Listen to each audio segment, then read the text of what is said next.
Hurry up! No! We'll take the 74th running of the Manitoba Derby.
Who's going to take the Manitoba Derby?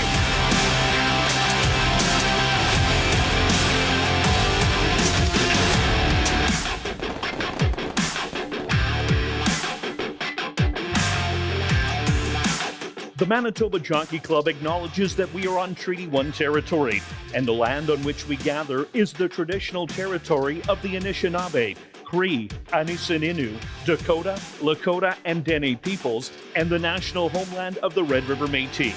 We pay our respects to the First Nations and Métis ancestors of this land. And welcome everybody to ASD Live, brought to you by Manitoba Liquor and Lotteries. Day 16 on the racing calendar. Quick look back at yesterday's racing action. Who was hot? Well, on the jockey side, Praven Badgery was, as he had 2 wins on the card, opening up a little bit of a breather with 19 wins over Demario Bina with 16, Sven Balrup 14, Antonio Whitehall 12, and Rashad Knights with 10.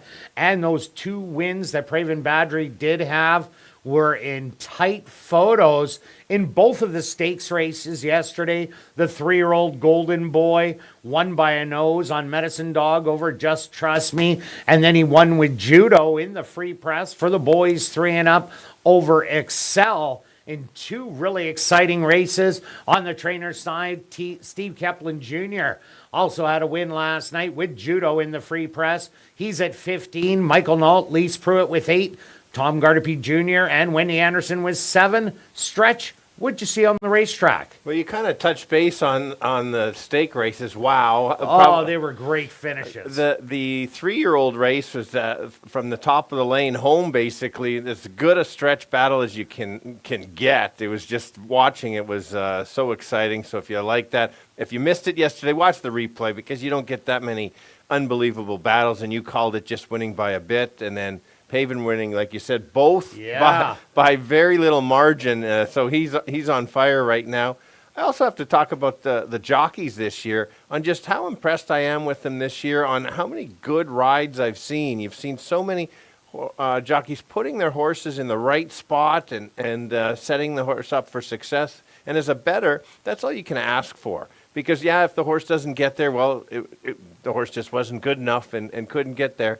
But whether they're on the front end or recognize the pace battle, it's going from there. You give any of these jockeys a loose lead, kind of like Antonio got in race 6. Yeah, Blue Sky Jade. There was no other speed, but he recognized it, got it, and went gate to wire, and in a very fast time, in fact. So watch out for that field for next time. We've got a couple more stake races today. It's the girls' turn. Yes, races 2 and 3. So we'll see. And the pick 4 sequence, oh boy. It's tricky for me. I don't know about you, but Yeah, wow. I'm not a big fan of it, but usually when I'm not, that's usually when I'm a lot closer. Good All stuff. right, you ready to kick it Yes, off? absolutely. All right, we're going to kick it off with the $5,000 claimer for 3-year-olds and up that are non-3 lifers. They're going to go 7 furlong stretch. Who do you got in the first? Well, I kind of mentioned that I thought there'd be a big favorite in here. We've got the opposite. I'm taking the 6 as my top selection. I think it'll be the big favorite come post time. Okay. I just thought that if this horse runs back to the first race over the track, they don't beat him. If they ran to the last race, probably do. So it's just a matter of which one's coming. But I like that really quick workout coming in. Has won 2 races at the distance. Can show speed if it wants to. Depending on the price, I would take 9 to 5 all day long. I just is my top pick, but probably not a win bet if it gets too low of a price. Yeah, no doubt about it, because in form, I think will show speed. Going the 7 furlongs, that turn comes really quick. It'll want to get positioning, and it might get hooked up with My Boy Christian, the 3, and the 5 Lucky Appeal. Both of them show speed going around 2 turns. So if that does happen, that's why I went to number 4, Smack Over Lime. There was a big pace battle last time out. The 2 leaders, they opened up about 10 on the field, but then Smack Over Lime kicked it into gear and then blew on by to an easy win. Previously, when it went around 2 turns last year in that maiden effort against Distinct Tail, ran an absolute huge race. So maybe the 2 turns is what all Smack Over Lime is about. Gets it again today. So I think this is a good play. If we get a little better, it's currently at 8 to 5, but if we get a little better of a price, prime play for me. Yeah, that's fair. All the key points, if there's a battle, and I agree with you, everything you said. That's why it's definitely my second pick. I went to the 5. You talked about maybe the 3 could be the speed. I thought maybe the 5 could be the speed, just because, hence, when you have the 4, if you're taking a few picks, you probably want to have just a cover wager or something with the speed. That's why I went with the 5. Did have some trouble in a couple of starts. The last time I watched the replay, kind of thought it was just himself kind of goofing around in the back that's stretch. what it looked like to me also. Yeah, and so anyway, if the horse can get out there and the others sit back, maybe he can steal it. 6, 4, 5. Yeah, and I think he will be going to the lead because Lee Delaron has 3 horses in here. He does have the 4 as the closer. Dare Mighty Things has a little bit of speed, but he's got to have 1 on the front end. So I think the 5 is going to go there, and I'm going to give you 4, 6, and 5. Now we're going to carry on to race number 2, our co-featured event, the Chantilly Stakes, 4 3-year-old fillies. What a race this should be, Stretch. I have a video lined up, the last race, the Honorable Lady. There was trouble lines on the 1, 2, and 3. The only trouble line wasn't Gina's Serenade, who ended up going wire to wire. So, guys, if you can line that up, let's take a look at that. First off, take a look at the outside horse, number 1. Today, Linda's Map. You see that the horse is a little bit back. It got out of the gate slow. The trouble line says hit gate. Has to use the horse up to get into there. And, you know, anytime you use a horse early on, you're not saving anything for the end. So that loses the late kick. Now also watch the horse on the inside here take the big check. That's Welcome to Hollywood, the 3 horse. So it gets spit out the back door all the way to last. But keep an eye on him. He just ends up, or she runs absolutely huge after getting pinched out. Comes from dead last, shows a bunch of late run. As we will see, Gina's Serenade. She was just cruising on the front end all alone. Linda's Map is in second right now, so she gets a little bit tired. But there's Welcome to Hollywood. Finishes with a pile of horse. So instead of just talking about it, we show you the replay. You don't have to do the homework. We're going to do it for you. Stretch, who do you like in here? Yeah, absolutely good description on that. And both of us like Welcome to Hollywood. For sure, it's perfect timing. The other thing to add is there was a bunch of bad actors in that race jumping around. Was there ever. And there was a long delay because of some of them. Multiple scratches that did happen. Yeah, so I think that kind of threw them all off as well. It's a matter of who it bothered the most for and who it didn't bother at all. Obviously hard to figure out just by watching, but I did kind of go back and forth on my top selection, but based on the replay, I just liked how game that the 3 was, fell back and then gathered herself and then made that close. I think the 6 furlongs is only going to close the gap on the 4. So I had to, and also that seems like a bigger horse. I think this horse is better going a little bit longer. So cleaner trip, big shot to win it. Yeah, I agree with you. Anytime a horse gets stopped and then has to restart, that is not easy to run a big race after that, like Welcome to Hollywood did. That's why it's also my top play. Number 4, Gina's Serenade. What can you say about her? 2 starts since arriving from Fauner Park. Both of them wins in impressive fashion, going to the front. I think today that Gina Serenade might get a little more company from the one Linda's Map, who we showed got out of the gate a little slow and then rushed up to engage the leaders, but take nothing away from Gina Serenade. She's the one to beat. Yeah, absolutely. If they let her go at all, she's gone. Yeah. So I went to the 2 as the 3rd selection. Also, obviously, a bit of trouble in there. I like that this horse had a work, is the only one of the 4 that had a workout coming in. I think this one can just kind of sit back. That extra distance can maybe pass some of the faders or this early speed late. So I'm 3-4-2. And I added the one Linda's Map off that troubled trip. Now draws the rail. Maybe this is the speed of the race. So I'm going to give you 3, 4, and 1. Now we're going to carry on to race number 3, our other co-featured event. It's the La Vérendrye Stakes for older fillies and mares. Kicking off jackpot pick 5. They're going to go 6 furlongs. And the mighty mare is back at Assiniboia Downs. Yes, she is. Another potential match race. This might be one of the few times I have not picked her first. I've cashed a bunch of tickets. What? Yeah. Oh. Yeah. I've got the other one. Yeah. All right. Anyway, here we go. Wow. Anyway, Okay. I'm going to start with this, and I'll talk about her a bit. Not a problem. I was impressed. The first win was a fine win. She beat nothing. The 4-horse beat kind of for fun as expected. You look at the odds. The next race, I thought there was a lot more competition for her in there, and she just made it look so easy. The public didn't. 40 cents. Well, the public sometimes. It went from 15 to 40 cents. I realize that. I know, but it's Okay. just, I didn't think, I thought that they overbet the horse. But I guess, Yeah, I agree with I you guess there. you could say that they were right, so maybe not. But still, if you had a win ticket on her in that field, it was a pretty tough field. I think she can show speed if she wants to. If she doesn't want to, she can just sit back. I don't think there's a lot of other speed. And if they let her go, then it's a little tougher for Burrow Down to get there. She is in top form. So had to make it just because I think she has a chance to a small upset going gate to wire. Yeah, no doubt about it. But Burrow Down, she is the queen of Assiniboia Downs. 11 starts, 9 trips to the winner's circle. Only 2 blemishes, a 3rd and a lackluster race last year when it came over and in the escape clause. She just didn't run a race, but maybe she was sick or something went on there because she came back to absolutely destroy in her next 2. She won't be sitting far off the pace. That race at Century Mile sat behind a wicked pace, but won that race really easy going away. 6 furlongs. I absolutely love her going 6 furlongs or farther. If it was 5.5 or 5, different story. But again, 6 furlongs today. If you're going to give me anywhere near even money, I am all in.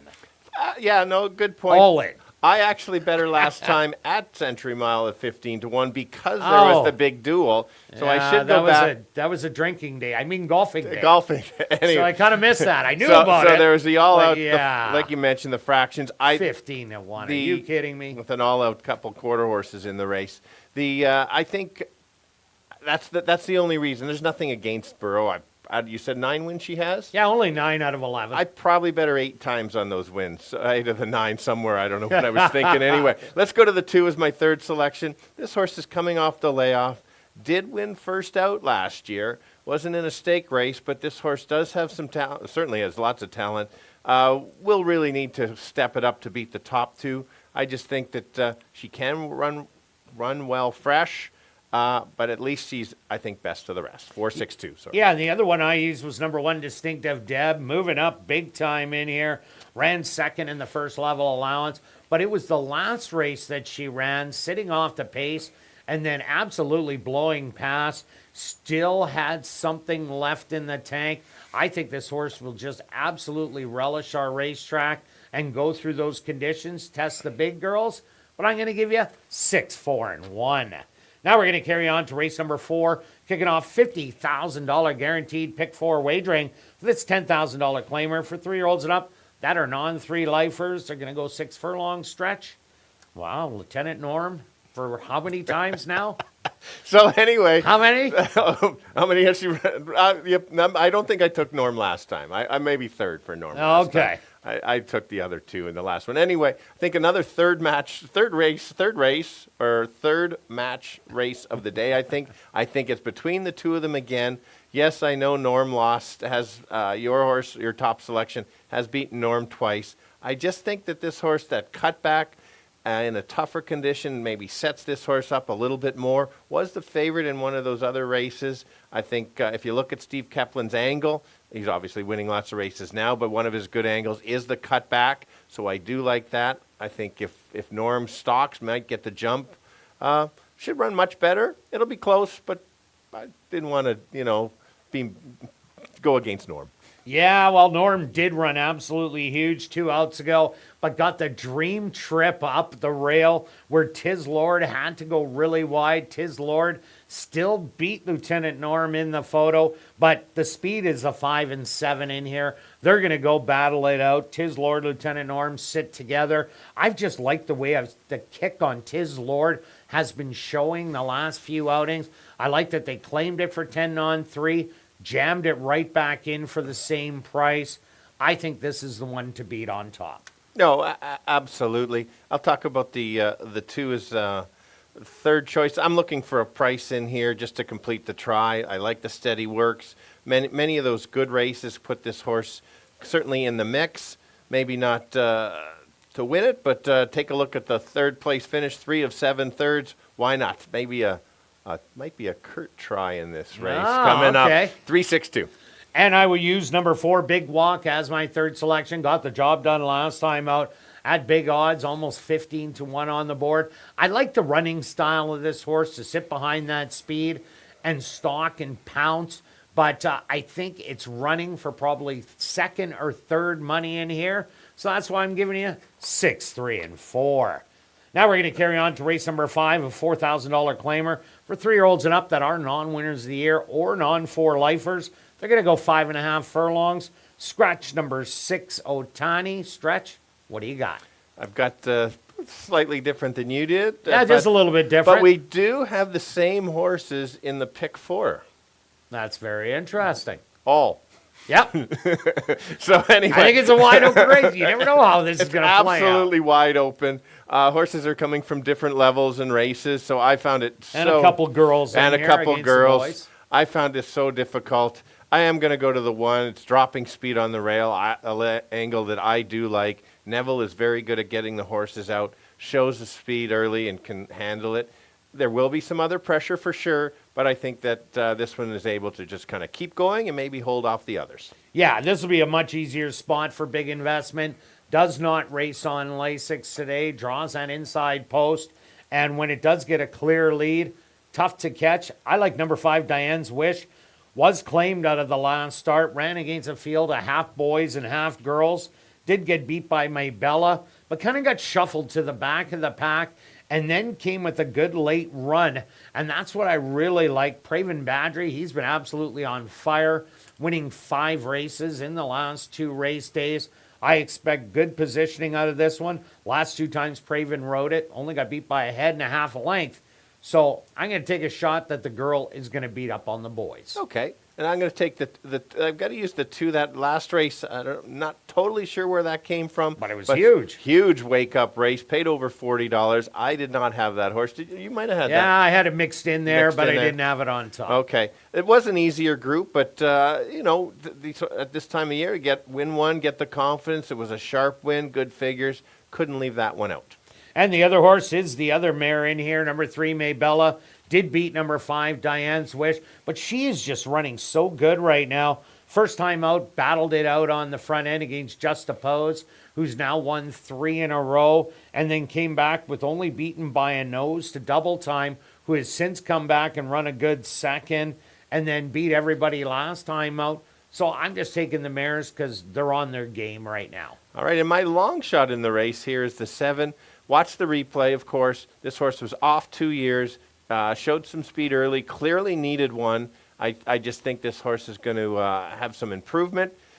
If it runs close to those Oaklawn Park races, watch out. At 15 to 1. Oh, yeah, those races just blow them away. Correct. Now, probably not at that spot anymore, but it's such a wide open race. I didn't want to leave this one out. Might get the trip to 127.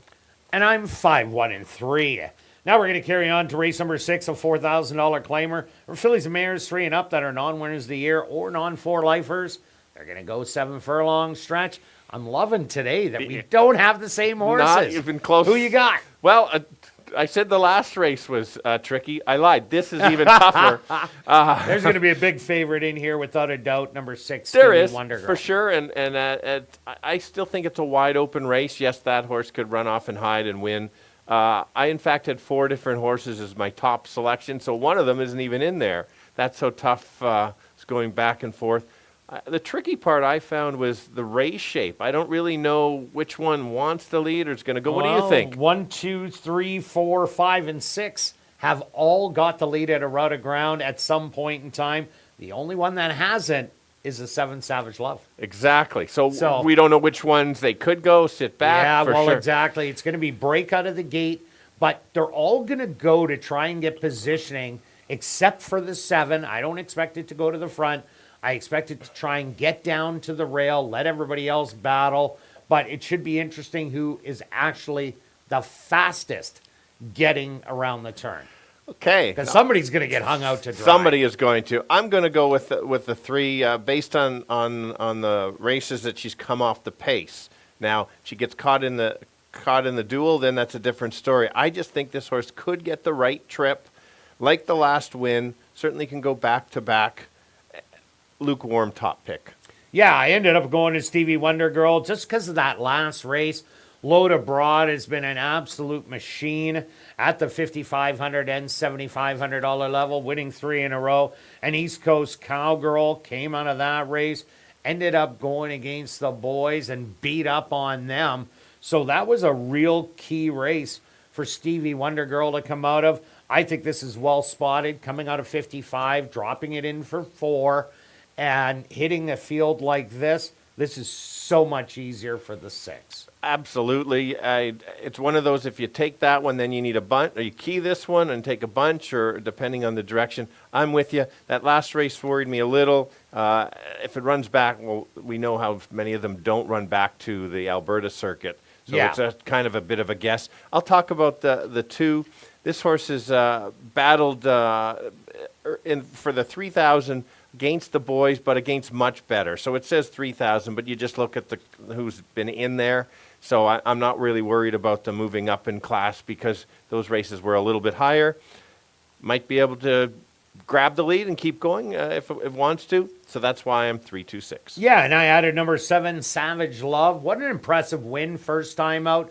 Sat behind the speed, took over, drew off to win by 2 1/4. But did it all really easily. And every time that she does go around 2 turns, she likes to sit back about 4 or 5 lengths and then make her run. And this race looks like it's going to set up absolutely perfect for Savage Love. Could go 2 in a row, but I'm going to give you 6, 7, and 2. Now we're going to carry on to race number 7, a $5,000 claimer for fillies and mares 3 and up that are non-2 lifers. They're going to go 5.5 furlongs. And we're both on the dropper. Yeah, the only thing is, we had why have 2 tough races when you can make 3 tough races? Exactly. Because that's how we're finishing. 3 tough races. Yes, we are going for the 7 as our top selection. Probably very similar angles. Going with the 10 non-2 dropper has run relatively even in both starts. We've seen just the horses that are dropping very successful at this level. You just so much tougher, some of the ones that drop to 10 because they're almost allowance horses. I think this horse should be able to stalk and kind of take over in the stretch based on her running style. More of an evenly run, but some of the other ones go quite fast and kind of falter a little bit. So I think many of the races on her charts make her a winner. Yeah, definitely one of the big players in here. I also like number 4, Awesome Wildcat, was in for maiden allowance and was beaten by 12. That was a real tough maiden allowance. Dropped down to 75 and absolutely destroyed the field. There is other speed, the 2 Flintlock, to go after Awesome Wildcat. But the way the horse won last time out, I think this horse can jump up, do it once again, maybe just sit right in behind, pounce, take the lead at the head of the lane, and just go on with it. So if I get any kind of little bit of a price, I'm going to be all over Awesome Wildcat. Yeah, I do like your horse. It's in my sequence bets. Let's go to the 5. I thought this horse has already won 3 races lifetime. I do like this. This horse can go to the lead or come off. I like this if this horse could come just off, maybe get that right trip and maybe get the jump on a couple of the other ones and certainly be in the mix late. Yeah, I think Awfully Special has to come off the pace today. I also like number 1, Blue Tango. We'll be stalking the 2 and 4 with a rail trip. Last time out, Chase Sabatis and Flintlock. Flintlock was the speed. Sabatis overtook all of them and went on with it. But Blue Tango fought all the way for second. As it is 5.5 furlongs, gets that inside draw. I think it's a good long shot to end off the top 3. And what about Daisy? I've got a bigger long shot on Daisy's Daisy. a doozy. Why not? Daisy is a doozy. If she gets out of the gate, 2 out of 3 has not got out of the gate. She didn't like her rider in the first one and ran around without one. And then last time, basically broke slowly, lost all chance. You called it in as you were calling the race. This horse made a nice move wide. I like that. Just give me a better start out of the gate and maybe close out the night with a big bombs away and light the board. At least horse certainly can be in the money. This is the type of race that we get these type. 7-5-6. And I'm 7-4-1. Good luck with all your wagers this evening. And I'll be right back with the changes on this evening's Card of Racing.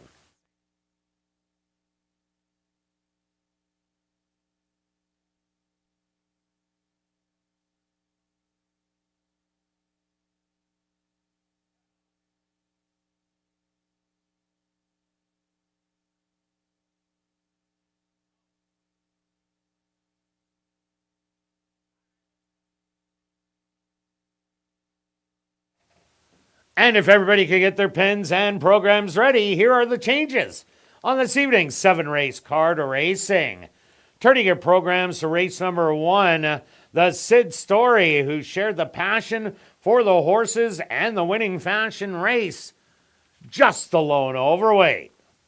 Now turning your programs to race number 2, the 45th running of the Chantilly Stakes. Again, just some overweights. Now turning your programs to race number 3, the 41st running of the Lavarandre Stakes. Just a couple overweights. Kicking off Jackpot Pick 5 wagering. The Jackpot Pick 5 carryover just under $220,000. Now turning your programs to race number 4, the Cobra Crown Race. Kicking off $50,000 guaranteed Pick 4 wagering. Again, just a couple of overweights. Now turning your programs to race number 5, our VIP Fan of the Night race. Scratch number 6, Otani. Number 7, Ace High Royal. We are awaiting a jockey change. Now turning your programs to race number 6, our first of 2 Classic High 5 races. There are no changes. The Classic High 5 does have a carryover of just over $2,300. Now turning your programs to race number 7, our other Classic High 5 race. Number 6, Daisy's a Doozy. Make the jockey Roger Hewitt and correct the weight to 121 pounds. Well, another gorgeous day for racing here in Winnipeg. Why are you guys showing how I do my picks? That's a great and one. I sure like that I'm not holding the board. For sure. And I like how we've got the darts board, what bet you're going to take and what number. Brilliant. Oh, absolutely perfect. You were on fire yesterday. Well, let's keep it going. Under mostly cloudy skies, the temperature 22 degrees Celsius or 71 Fahrenheit. Very light wind out of the southeast at 6 kilometers an hour or 4 miles an hour. And the track is listed as fast, a fast racetrack for this evening's 7-race Carter Racing. We're going to kick it off right here in race number 1 that goes to post in 18 minutes.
Well, be sure to enter your name for a chance to be our VIP Fan of the Night. Ballots are available in the lobby. If your name is drawn, you're going to get the VIP treatment, including a $25 wagering voucher. You're going to get an ASD t-shirt. You're going to get an ASD ball cap, autographed by myself and Stretch. You're going to come up to the press box, watch me call a race. Then you're going to head down, see the horses in the paddock, and then it's off to the winner's circle to get a framed photo with the winning horse. And if you're new to racing, make sure to stop by and see Shannon and Brad at the Fan Education Center, located on the main level. It's also the place to open a free HPIBet.com account so you can bet the races right from your phone. Even better, if you open a new account and wager $100, you'll get $100 in bonus money. Have a great evening of racing.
And welcome down to the paddock for race number 1, kicking off the Wednesday night card of racing with the $5,000 claimer for 3-year-olds and up.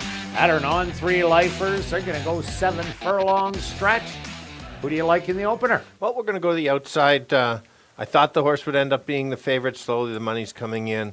This horse had a really good first start, in for 10 non-3, then went into the 10, and then a second start. Not as good. I kind of watched, nothing really there, but I like that workout on June 19th, that 35-4. I think that sharpens this horse up. I think this horse probably could go to the lead, but also could come off the pace. I think it's one of those, the horse when it won by 7 at Remington, going 7 furlongs, came just off. So I like that Bino can kind of decide how the race shapes up. Yeah, and Bino's been on absolute fire also. I think there's going to be a pace battle, so I went to number 4, Smack Over Lime. Watched a pace battle last time, sat third, overtook him, and easily drew off to win by 5 3/4 lengths. I think for this horse, it's all about going around 2 turns. Lee Delaron, the trainer, has 3 horses in here. He has the 2, 4, and 5. I'm expecting the 5 to be hard sent to grab that lead and make sure that there is a good pace. And if there isn't, we'll just go on with it. But I think there's a pace in here, so I do like the 4 to have a repeat effort. Yeah, and that's why we've both got the 5 included, just because the trainer angle, you're so correct on that. I think his best win was last race. It's last year at the 7 furlongs, grabbed the lead and just kept going. Same thing can occur. Yeah, no doubt about that. Also look at number 3, My Boy Christian. My Boy Christian, every time this horse goes around 2 turns, always on the front end. Last time out was in a real tough spot in the 10,000 non-3 lifer. Now drops on down to the 5,000. We'll like these a lot more, even though it did get beat by Inform in double-digit fashion. This horse does get better going around 2 turns, but I think it's going to have a tough time stealing the race. Yeah, just see how the race goes. Let's go to one of the other closers here, and that's the 1.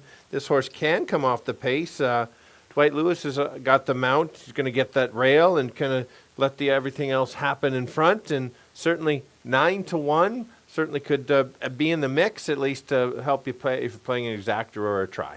Yeah, this horse seems to get better. Its last 2 wins were 7 and 7.5 furlongs. And number 2, Dare Mighty Things, the other one sent out by trainer Lee Delaron.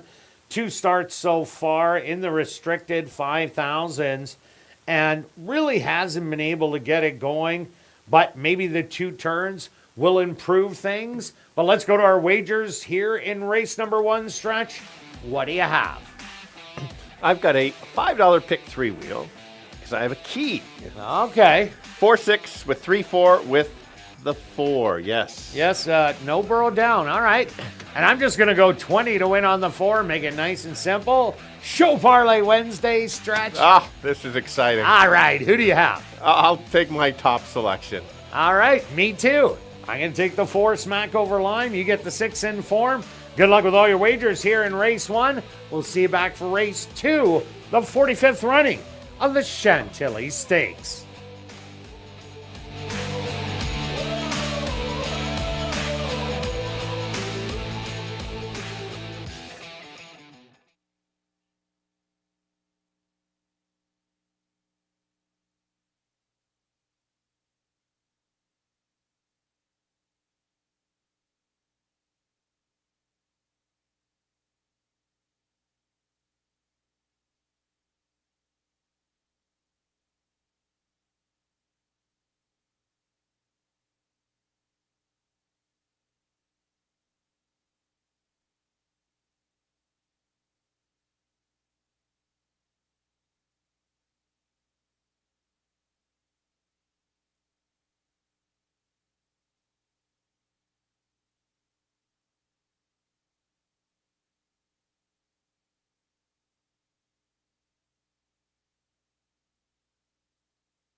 the track for race number 1, the Sid Story, who shared the passion for the horses and the winning fashion race. They're going to go 7 furlongs for $10,200. Number 1 is Salto del Lupo, owned by Murray Duncan and the estate of Gerald B. Stewart, trained by Murray Duncan with Dwight Lewis. Number 2 is Dare Mighty Things, owned by BELT Stables, trained by Lee Delaron with Siobhan Bell. Number 3 is My Boy Christian, owned by Unity Racing Stable, trained by Andre Ellis with Siobhan Townsend. Number 4 is Smack Over Lime, owned by Mike Taranjo, trained by Lee Delaron with Sven Ballroot. Number 5 is Lucky Appeal, owned by Mike Taranjo, trained by Lee Delaron with Roger Hewitt. Rounding out the field is number 6, Inform, owned by Cam Ziprick, trained by Jared Brown with Demario Bino. The Sid Story, who shared the passion for the horses and the winning fashion race. Here in race number 1, they'll go to post in approximately 4 minutes.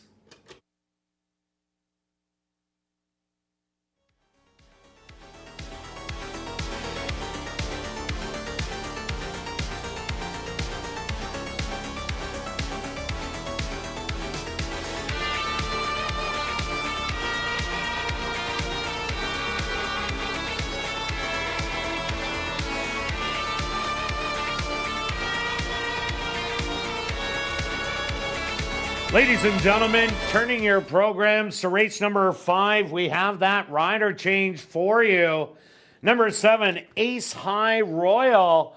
Make the jockey Sven Ballroot and correct the weight to 124 pounds. Once again in race 5, number 7, Ace High Royal. Make the jockey Sven Ballroot and correct the weight to 124 pounds.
The boys going 7 furlongs, and all of them looking for at least their 3rd win. Only 2 wins in here. Let's go to the outside horse, the 6, dropping in class from the tougher 10,000 down to the 5. 2 back was a very good race. Last time, not so much. Has a workout coming and could get a great spot behind a potential pace battle early. If does that, will be tough to beat. The other true closer in here is the 4. Will be near the back, wait, and try to make a late run like he did last time. Did like going longer, and then the speed of the speed might be the 5. It might be catch him if you can, but let's go 6, 4, and 5. Kirt? Yeah, Stretch, I think the 6 might get caught up in the speed battle with the 3 and the 5 in here, as they will try and get positioning going the 7 furlongs. If that does happen, it sets up for number 4, Smack Over Lime, who last time out watched the 2 go in front, and they opened up almost 10 lengths in a speed duel. But then Smack Over Line came a running and absolutely swooped them and won with the greatest of ease. I think is going to try and run that same kind of race. So a big shot going back-to-back wins. I do like number 6 in form, as Stretch said. If it brings that race from 2 outs ago, 4 to 5 just might be a huge bargain. And number 5, Lucky Appeal, has won some really big races. If the 3 and 6 don't go after the 5, this could be your wire-to-wire winner. I'm going to give you 4, 6, and 5. Good luck here in race number 1.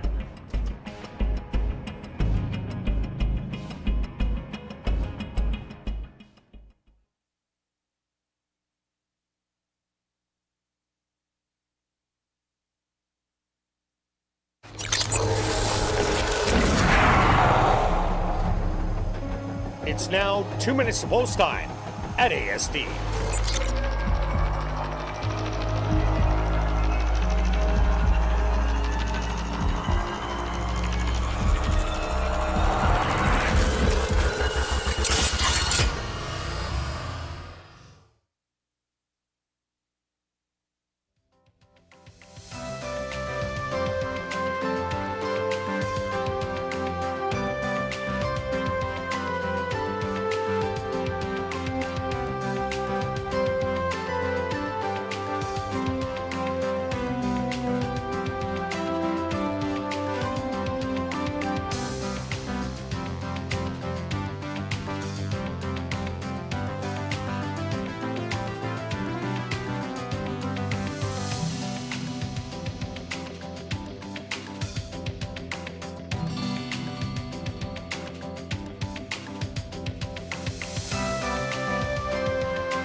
Post time!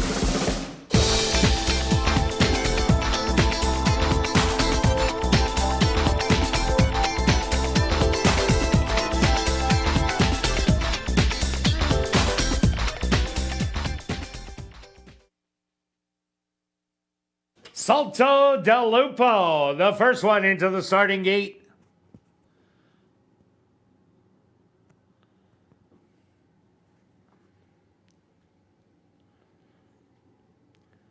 Next up, Dare Mighty Things. My boy Christian, ready to go in.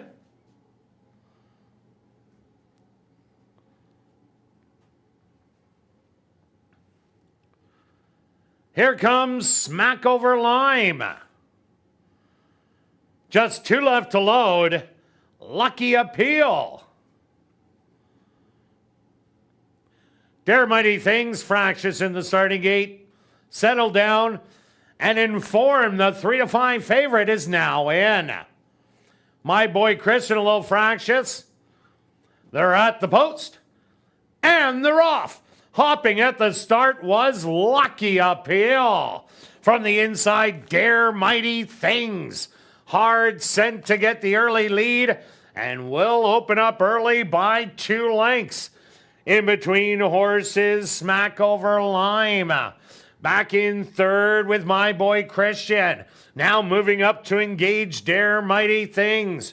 Lucky Appeal has recovered, is 4 wide in fourth. Inform in fifth, and Salto del Lupo. The early trailer, 6 lengths off of it. But it's My Boy Christian now with the lead, but on the outside, Lucky Appeal comes wheeling on up and pokes a nose in front. Back to third, Dare Mighty Things. Inform starting to make a 3 wide bid with Smack Over Lime right in behind Salto del Lupo, and the trailer now, Dare Mighty Things. It's still a short lead for Lucky Appeal, but Inform now 3 wide. Looks Lucky Appeal in the eye as they hit the head of the lane, and Inform takes the lead. Lucky Appeal back to second. Smack Over Lime to the outside. Gonna show some late run, but Inform is now just digging in and pulling away. Inform, the favorite, will not disappoint and win by 3. Smack Over Lime in second, Lucky Appeal third, and Salto del Lupo finish in fourth.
Now entering the winner's enclosure, the unofficial winner here in race number 1, the Sid Story, who shared the passion for the horses and for the winning fashion.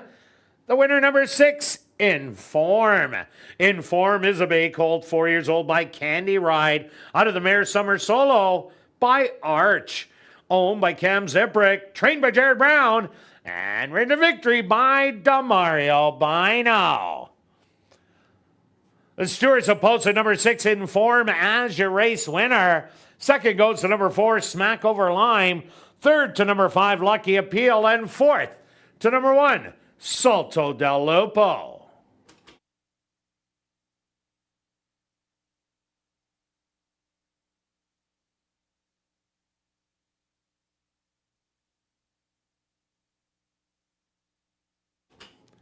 Race 1 is official in the upcoming second race, our co-featured event, the 45th running of the Chantilly Stakes. There are no changes. Rolling double and rolling pick threes. Here in race number 2, they'll go to post in 16 minutes.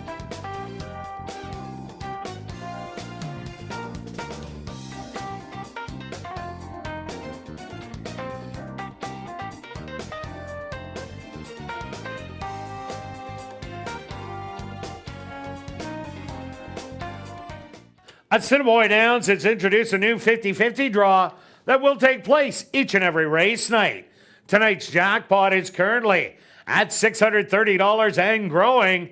Tickets are 1 for 10, 10 for 20, 50 for 50, or 200 for $100. You can purchase your tickets at Guest Services, the VLT Cashier's Cage, the designated roaming 50-50 ticket seller, or you can just go online at 5050.asdowns.com.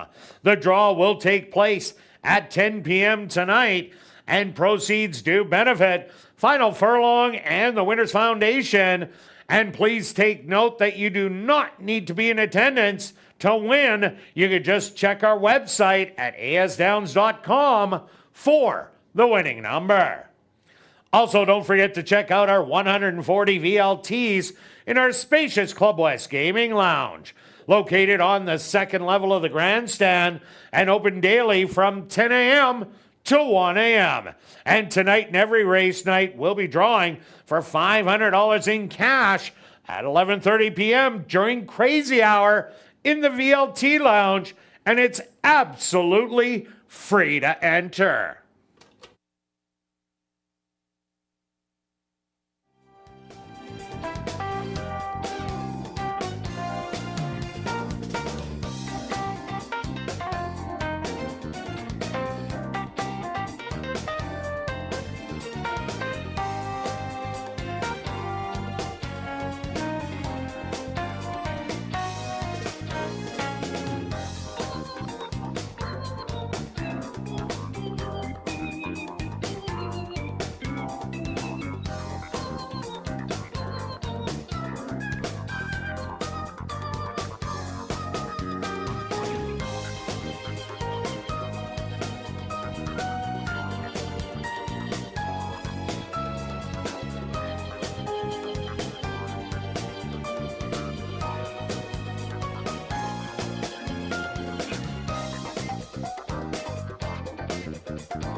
Ladies and gentlemen, turning your programs back to race number 1, we had 3 claims to report. First off, claim for $5,000 was number 4, Smack Over Lime, claimed by Christina Bell and B&J Stable, trainer Lise Pruitt. Also claimed for $5,000 was number 5, Lucky Appeal, claimed by Henry Witt Jr., trainer Jerry Gorno. And also claimed for $5,000 was your race winner, number 6, Inform, claimed by Monique Goulet, trainer Will Taranjo.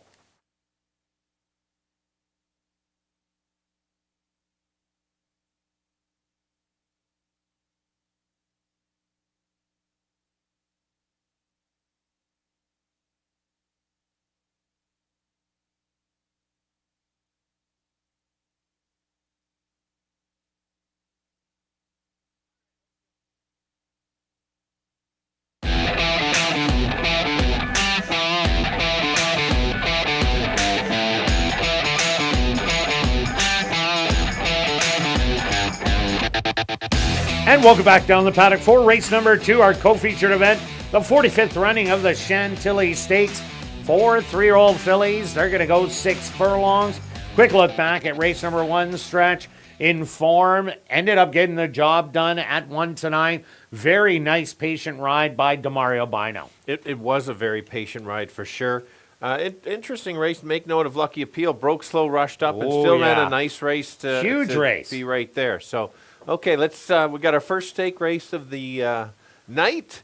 I kind of think it's between the 3 and the 4. Look at that. Jake's already found it. Jake's on camera today.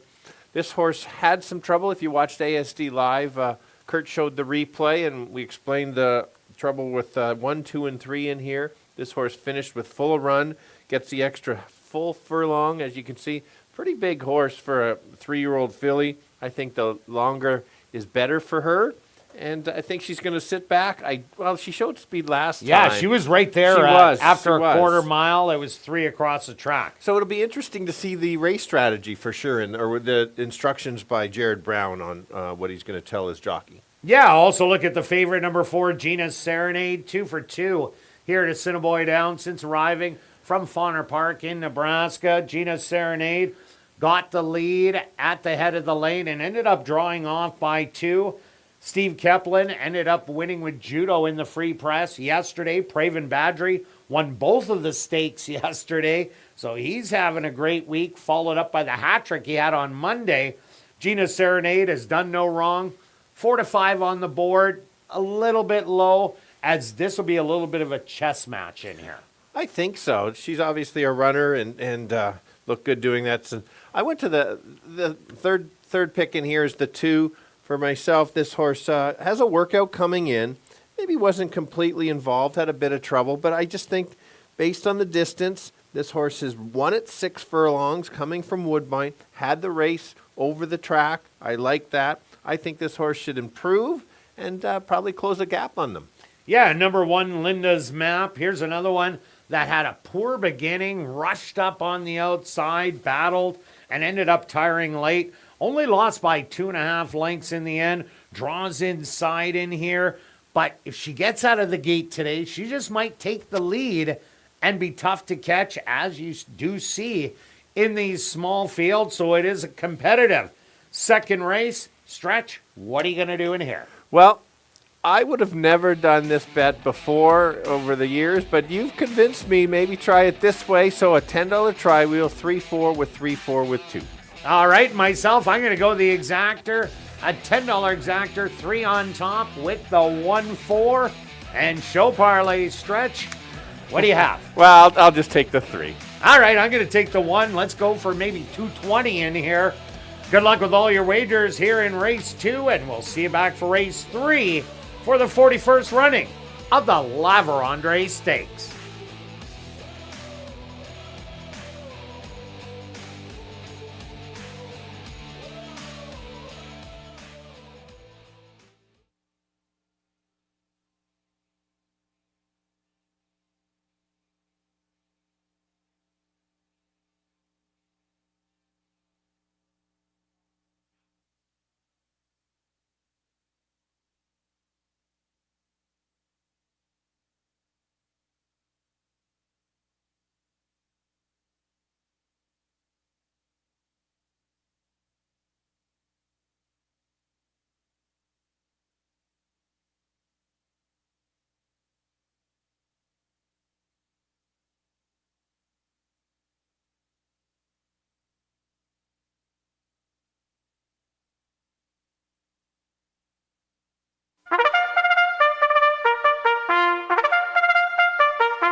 Assiniboia Downs is proud to present our co-featured event here in race number 2. It's the 45th running of the Chantilly Stakes for 3-year-old fillies. They're going to go 6 furlongs for $50,000. Number 1 is Linda's Map, owned by Linda Idell, trained by Carlos Moreno with Dane Dawkins. Number 2 is McGill, owned by Bill Meikle and Wind Dancer Stable, trained by Wendy Anderson with Sven Balrup. Number 3 is Welcome to Hollywood, owned by Jared Brown and John Gannis, trained by Jared Brown with Ronald Alley. Rounding out the field is number 4, Gina's Serenade, owned by Arneson Farms, trained by Steve Keplin Jr. with Praven Badri. Following the running of the Chantilly Stakes, Assiniboia Downs is very pleased to have on hand our Chief Executive Officer here at Assiniboia Downs, Darren Dunn, to make a trophy presentation to the winning connections. The 45th running of the Chantilly Stakes here in race number 2. They'll go to post in approximately 4 minutes.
Many of the top 3-year-old girls going 6 furlongs in a stake race.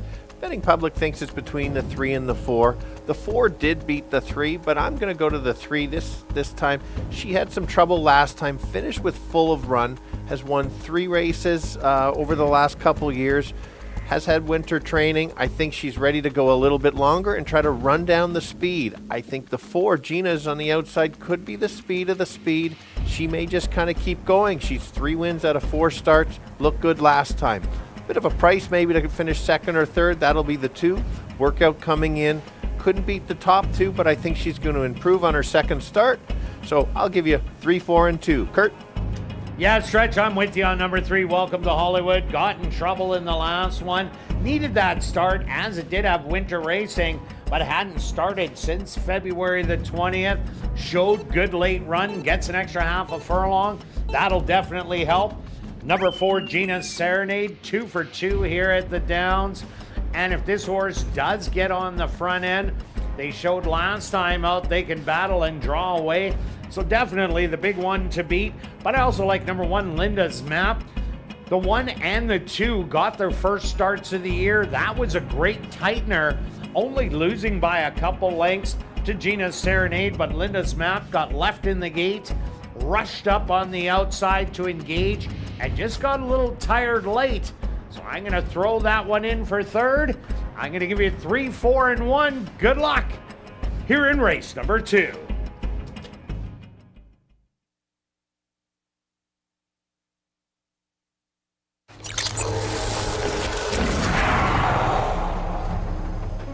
It's now 2 minutes to post time at ASD.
It's post time.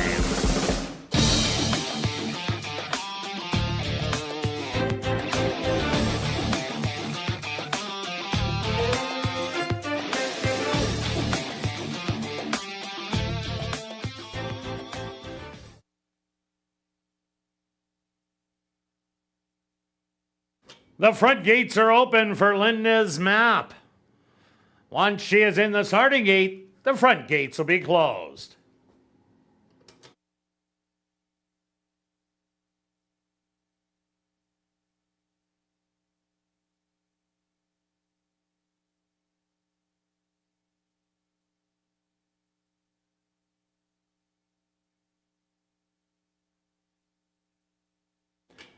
Next up, McGill. She walks in. Just 2 left to load. Welcome to Hollywood.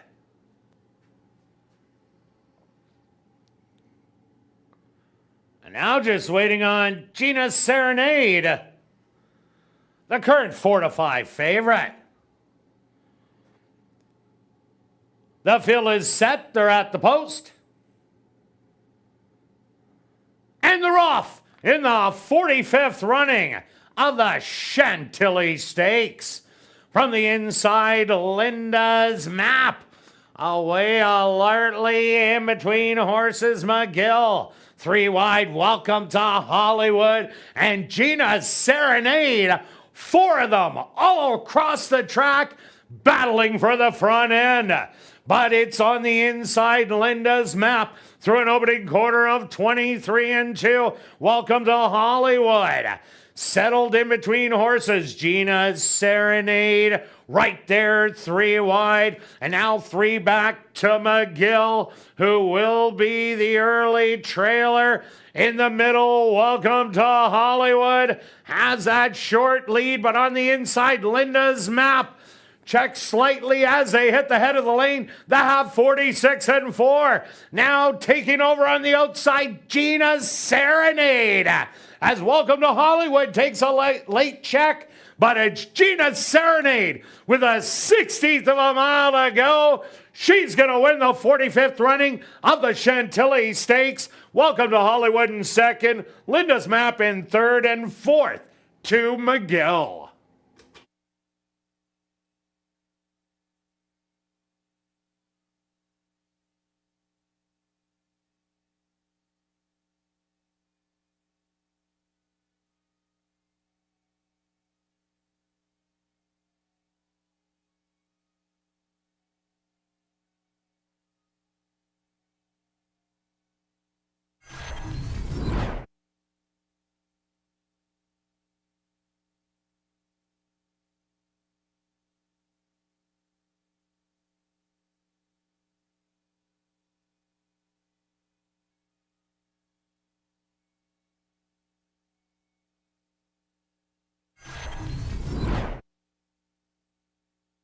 The Stewards are posted number 4, Gina Serenade, as your race winner. Second goes to number 3, Welcome to Hollywood. Third to number 1, Linda's Map. And fourth to number 2, McGill. They went the opening quarter 23-2. The half 46-4. 5 furlongs 59-3. Time for the 6 furlongs 113-2.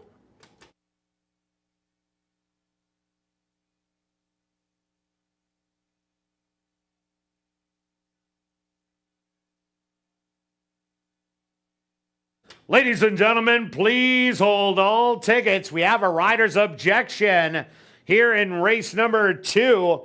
Ronald Alley aboard number 3, Welcome to Hollywood, has claimed interference against your unofficial winner, number 4, Gina Serenade, and jockey Praven Badri.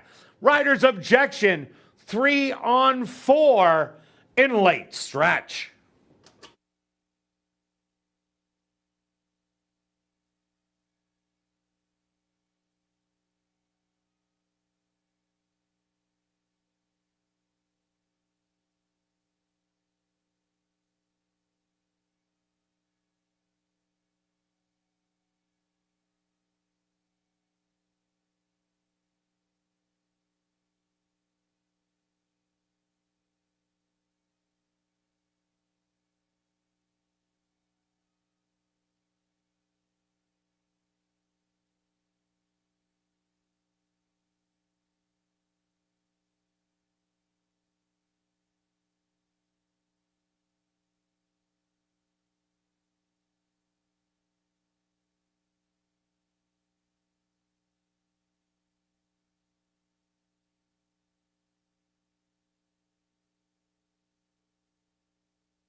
Ladies and gentlemen, after reviewing the films, the stewards have disallowed the claim of foul. 4, 3, 1, and 2 will become official.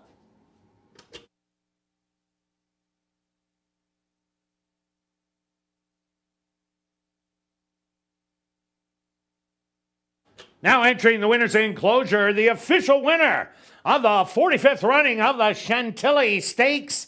That's number 4, Gina's Serenade. Gina's Serenade is a dark bay or brown filly, 3 years old, by McLean's Music. Out of the mare Spack by Gio Ponte. Owned by Arneson Farms, trained by Steve Keplin Jr., and ridden to victory by Praven Badri. Time for the 6 furlongs. 1, 13, and 2. Assiniboia Downs was very pleased to have on hand our Chief Executive Officer, Darren Dunn, to make a trophy presentation to the winning connections. Race 2 is official in the upcoming 3rd race. Our co-featured event, the 41st running of the La Vérendrye Stakes, kicking off jackpot pick 5 wagering. There are no changes, but we'll carry on with the rest of the changes in this evening's pick 5. There's no changes in race 4. Turning your programs to race number 5, scratch number 6, Otani. Number 7, Ace High Royal. Make the jockey Sven Balrup and correct the weight to 124 pounds. There's no changes in race number 6. Turning your programs to race number 7, number 6, Daisy's a Doozy. Make the jockey Roger Hewitt and correct the weight to 121 pounds. The 41st running of the La Vérendrye Stakes. Here in race 3, kicking off jackpot pick 5 wagering. They'll go to post in 15 minutes.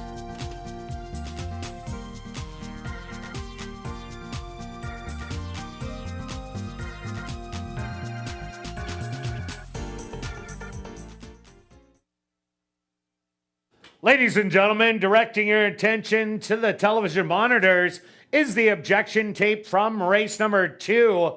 Pay special attention. If you guys can run it just a little bit more, right there.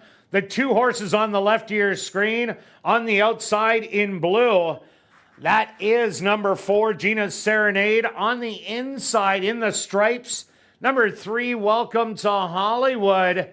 This is the South Tower head-on, if you could back it up again. So pay special attention to those 2. And right here, coming down, that's where number 3 did check. Ronald Alley on Welcome to Hollywood. On the outside, Praven Badri in the all blue. And after reviewing the films, the stewards' decision was no change was warranted.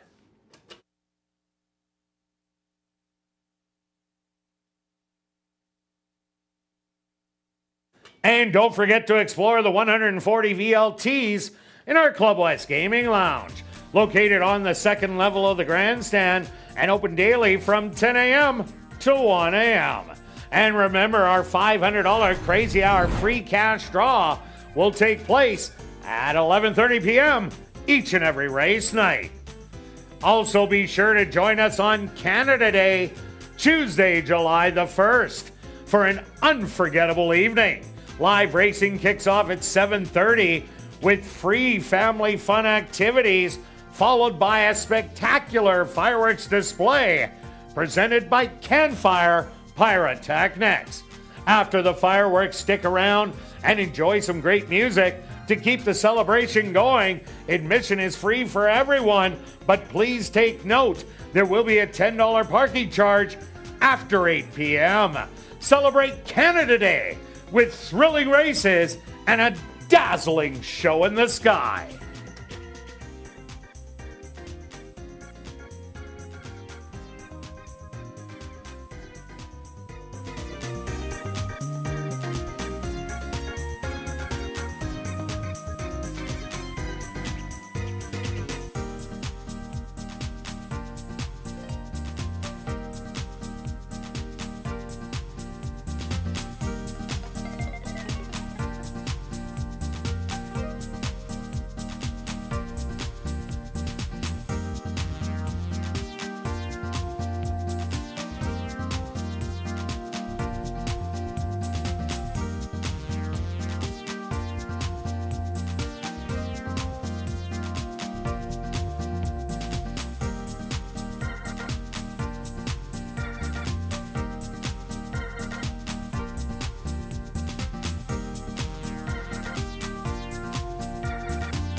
welcome back down the paddock for race number 3, our co-featured event, the 41st running of the Lavre Stakes for older fillies and mares, going 6 furlongs. Kicking off jackpot pick 5 wagering. Quick look back at race number 2, the Chantilly Stakes. Gina's Serenade. Wow, she's now won 4 out of 5 races. Only one trouble line that cost her down in Fauner Park. But wow, she just makes it look easy in the end. She does. I thought she ran even better this time than last. Exciting race. Battled early and then just kind of had that second gear and pulled away a little bit. Let's keep it going from that stake from the 3-year-olds to the older. All right. We've got another potential match race. We're on opposite horses in here. I'll take my price at 4 to 1. No doubt. And so let's start with the speed, or at least doesn't necessarily have to be on the lead, but I think that she's going to be closer to the pace than the 6. I think that last race really impressed me. 2 back, she just went to the lead and just toyed with the field. I thought the last race that she ran, even though she got bet down, was a tougher field. She can control her spot. She likes to win. 11 wins lifetime. The 6 Burrow Down, not getting much odds right now, but won a winning race at Century Mile where there was a heated battle on the front end. But Burrow Down, no stranger to Assiniboia Downs. She's won 9 out of 11 starts here. Once she goes 6 furlongs or farther, she becomes better and better. So Burrow Down coming off that last race, even though there could be some loose speed in here, I don't think she's going to be too far away. And watch for her big late kick. Yeah, let's take a look at the 2 16 to 1. That's about right. She hasn't run this year. She did win last year, going 5 in the first race. Has a steady works coming in. She should sit just off and try to make a late run and maybe get in the way of the top 2. Also look at number 1, Distinctive Deb, a good second, first time out to a loose speed horse. Next time, made no mistakes, sat behind, pounced, drew off to win easy. I think she's just getting better. Yes, she jumps up 3 notches here, but off that last race, I got to put her in my top 3. Yeah, let's look at the 3, 12 to 1.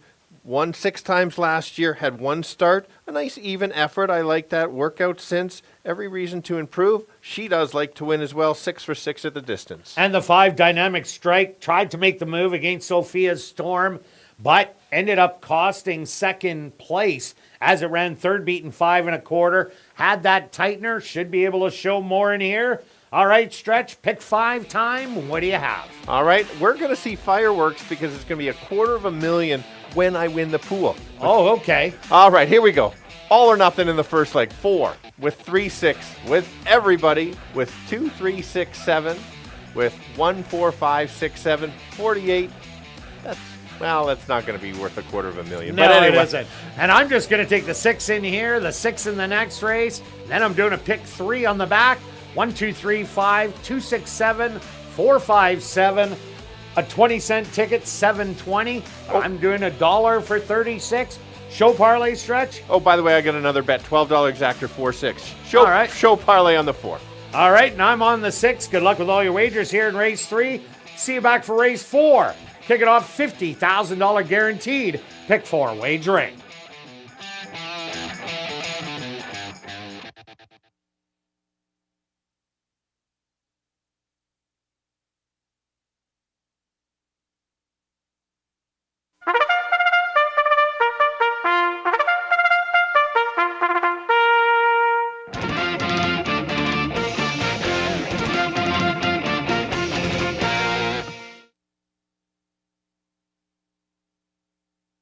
Assiniboia Downs is proud to present our co-featured event here in race number 3. It's the 41st running of the Lavre Stakes for older fillies and mares. They're going to go 6 furlongs for $50,000. Number 1 is Distinctive Deb, owned by my 3 nieces stable, trained by Mike Taphorn with Praven Badry. Number 2 is Damn the Torpedoes, owned by Wind Dancer Stable, trained by Wendy Anderson with Demario Bino. Number 3 is Mechanic Susie, owned by Tom Payne, Larry Falloon, and Elton Dickey, trained by Elton Dickey with Antonio Whitehall. Number 4 is Sophia's Storm, owned by Arneson Farms, Parker Wallet, and James Keplin, trained by Steve Keplin Jr. with Sven Bauer. Number 5 is Dynamic Strike, owned by Bill Meikle and Wind Dancer Stable, trained by Wendy Anderson with Sierra Pruitt.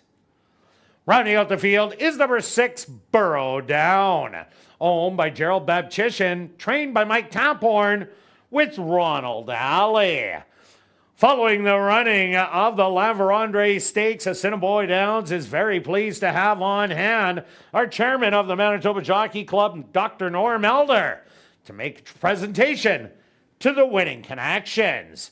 The La Vérendrye Stakes kicking off jackpot pick 5 wagering. They'll go to post in approximately 4 minutes.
Many of the top older girls running 6 furlongs in a stake race.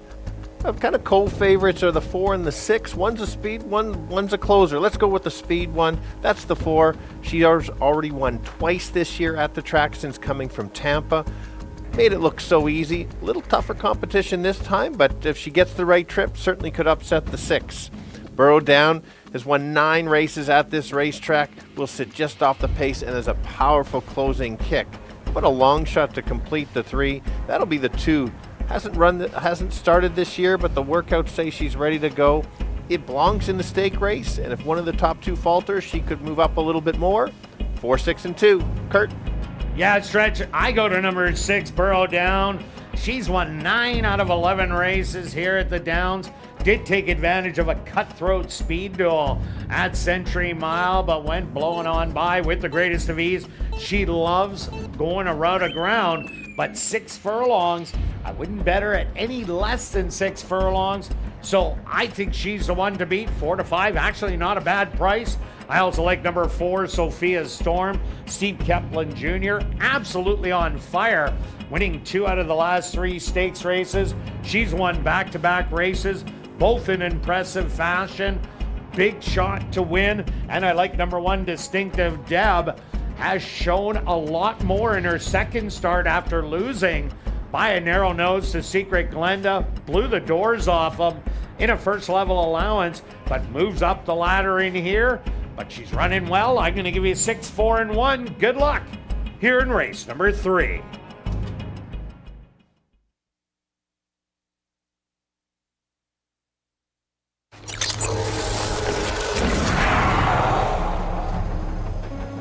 now 2 minutes to post time at ASD.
Post time!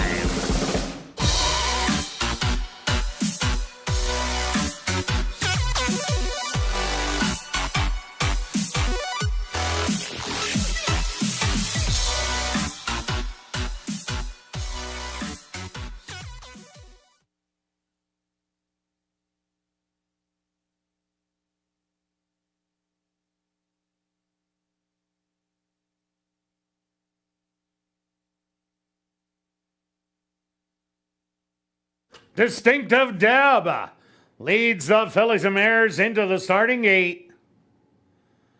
Damn the Torpedoes next to go in. Here comes Mechanic Susie.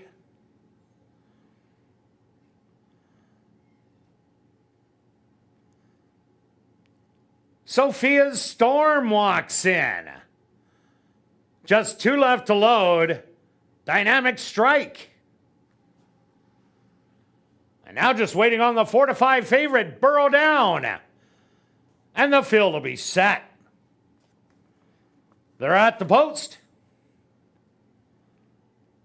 And they're off in the 41st running of the Lavarandre Stakes. Sophia's Storm quickly goes out to try and take control of the early lead. But on the outside, Burrow Down up close early. Dynamic Strike also right there to the inside. Mechanic Susie on the rail. Distinctive Deb and Damn the Torpedoes. It's going to watch all the action from 5 lengths off of it. 23-4 the opening quarter. Sophia's Storm with the short lead. Burrow Down now pulls the trigger. Distinctive Deb got into some trouble on the inside.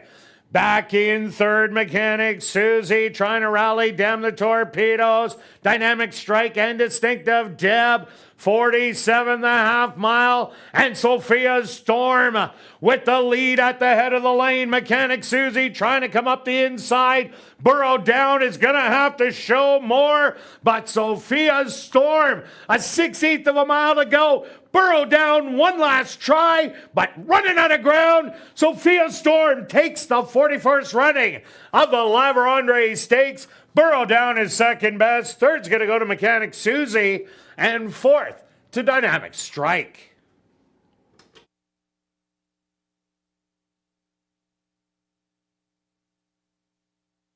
Ladies and gentlemen, please hold all tickets. A Stewart's inquiry into the running of race number 3.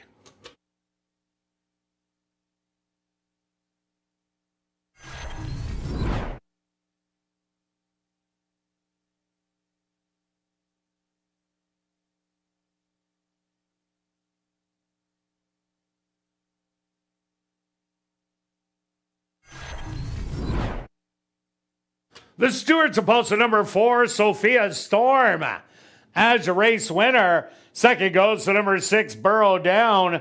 Third to number 3, Mechanic Susie. And fourth to number 5, Dynamic Strike. They went the opening quarter 23-4, the half 47 seconds. 5 furlongs, 59-4. Time for the 6 furlongs, 1:12-4.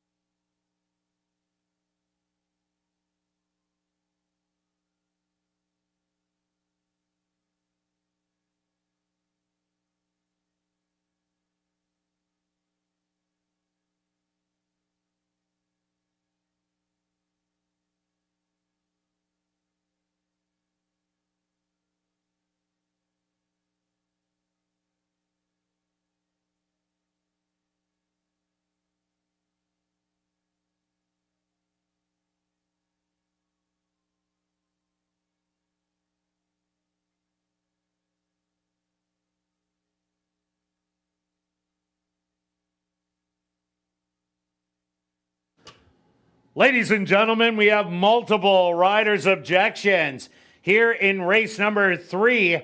Distinctive Deb, the 1 and jockey Praven Badri has claimed interference against number 3 Mechanic Susie and jockey Antonio Whitehall, and also on number 5 Dynamic Strike and jockey Sierra Pruitt. Number 3 Mechanic Susie and jockey Antonio Whitehall has claimed interference against the unofficial winner, number 4, Sophia's Storm, and jockey Sven Balru. So that's rider's objection 1 on 3 and 5, and 3 on 4.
Ladies and gentlemen, after reviewing the films, we did have multiple runners' objections. First off, the objection 3 on 4 was disallowed. Also, there was the objection 1 on 3 and 5, also disallowed. 4, 6, 3, 5 will become official. Now entering the winner's enclosure, the official winner of the 41st running of the La Vérendrye Stakes, that's number 4, Sophia's Storm. Sophia's Storm is a bay mare, 6 years old, by Handsome Mike, out of the mare Sophia's Pride by Pleasant Tap. Owned by Artisan Farms, Parker Willett, and James Kaplan, trained by Steve Kaplan Jr., and ridden to victory by Sven Balrup. Time for the 6 furlongs, 1:12 and 4.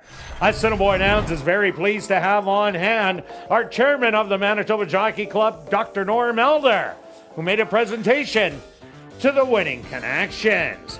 Also, congratulations goes out to trainer Steve Kaplan Jr., who scores the double. Back-to-back winners for trainer Steve Kaplan Jr. Race 3 is official in the upcoming 4th race. The Cobra Crown Race, kicking off $50,000 guaranteed pick 4 wagering. There are no changes. We'll carry on with the rest of the changes in this evening's pick 4. Turning your programs to race number 5, scratch number 6, Otani. Number 7, Ace High Royal. Make the jockey Sven Balrup and correct the weight to 124 pounds. There's no changes in race number 6. Turning your programs to race number 7. Number 6, Daisy's a Doozy. Make the jockey Roger Hewitt and correct the weight to 121 pounds. The Cobra Crown, kicking off $50,000 guaranteed pick 4 wagering. They'll go to post in 12 minutes.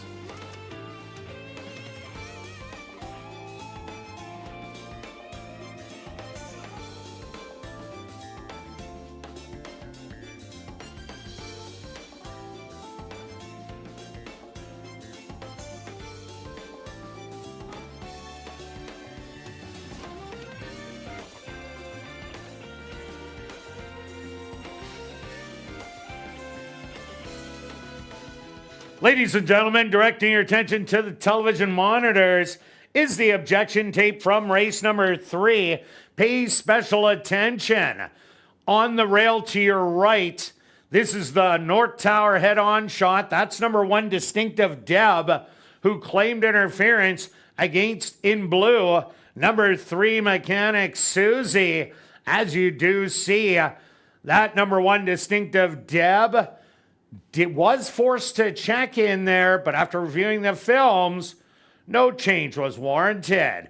Also in that same spot, the leader right there is number 4, Sophia's Storm. Antonio Whitehall in blue, in between horses on your right, claimed interference against number 4, Sophia's Storm, and jockey Sven Balrup.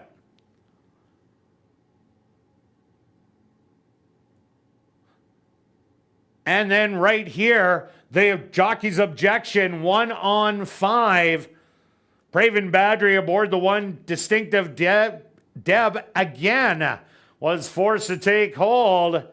But after reviewing the films, no changes were warranted.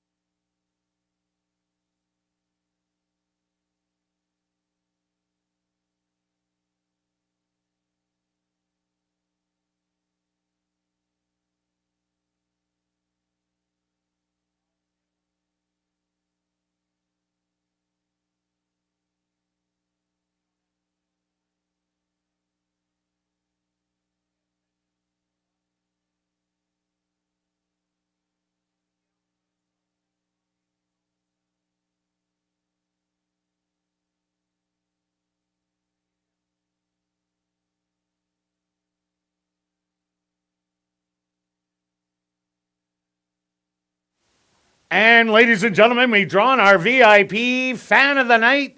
Congratulations goes out to Brendan Graham. That's Brendan Graham. Congratulations. You're our VIP Fan of the Night. You have 10 minutes to report to guest services on the main floor, South End.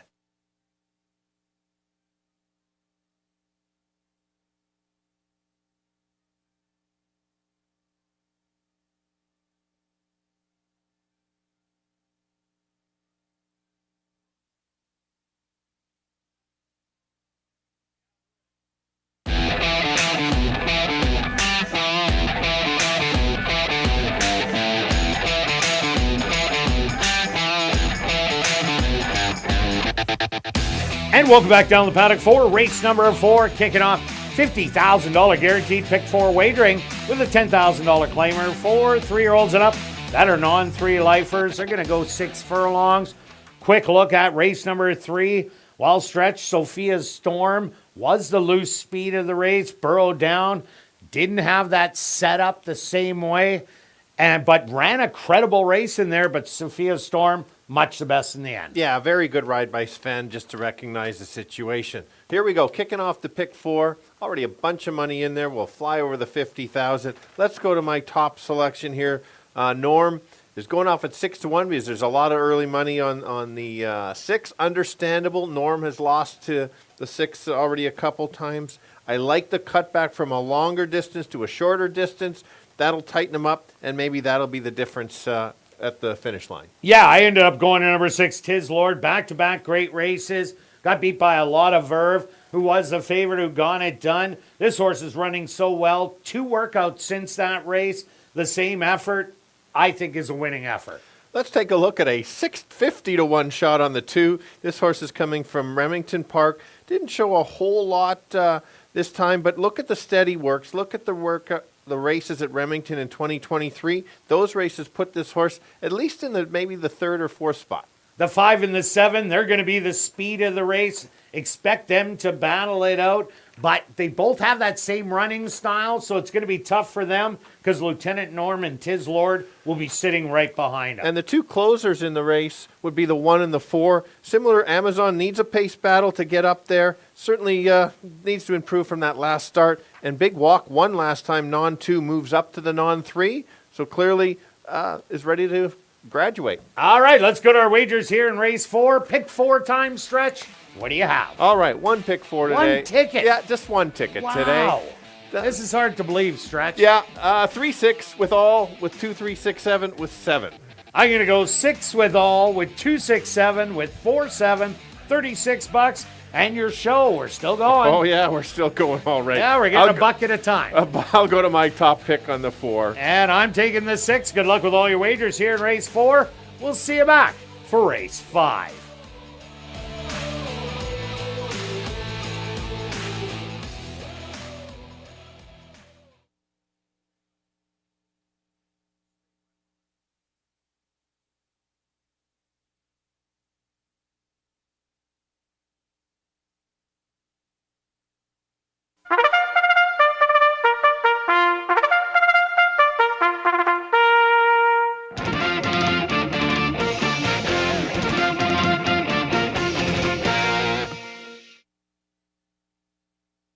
The horses are on the track for race number 4, the Cobra Crown Race. They're going to go 6 furlongs for $13,700. Number 1 is Green Amazon, owned by Hardball Stable, trained by Stephen Gaskin with Dario Dalrymple. Number 2 is Aaron Spirit, owned by Dark Cloud Racing, trained by Judy Hunter with Siobhan Townsend. Number 3 is Lieutenant Norm, owned by Drop-In Racing, James Keplin and Parker Wallette, trained by Steve Keplin Jr. with Dane Dawkins. Number 4 is Big Walk, owned by Sunnyvale Stable, trained by Jerry Gorno with Praven Badry. Number 5 is Plunge Into the Night, owned by Dark Cloud Racing, trained by Judy Hunter with Sven Bowrow. Number 6 is Tiz Lord, owned and trained by Norbert Kashane with Ronald Alley. Rounding out the field is number 7, War Echo, owned by True North Thoroughbreds, trained by Michael Nault, with Antonio Whitehall. The Cobra Crown race here in race number 4, kicking off $50,000 guaranteed pick 4 wagering. They'll go to post in approximately 4 minutes.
Boys going 6 furlongs, all looking for their third lifetime win. Let's start with Norm, the 3 horse, going off at 3-1. That's fair value there. Cuts back from a mile, ran in a very difficult field, and ran evenly like that. 2 back, did lose to the top horse, the 6, but I think the tightener is going to help. This horse is going to get a closer spot and maybe can turn the tables this time. Yes, the 6 is the horse to beat, not getting a lot of value. How about a long shot, bombs away at 30-1? Is it coming from Remington Park? Hasn't raced this year, but has workouts in the morning. Certainly can try to close late and maybe get a third at 30-1. Let's go 3, 6, and 2. Kirt? Yeah, Stretch, I had to take number 6, Tis Lord. A big win 2 outs ago. Last time out was beaten by a really nice horse in a lot of verve.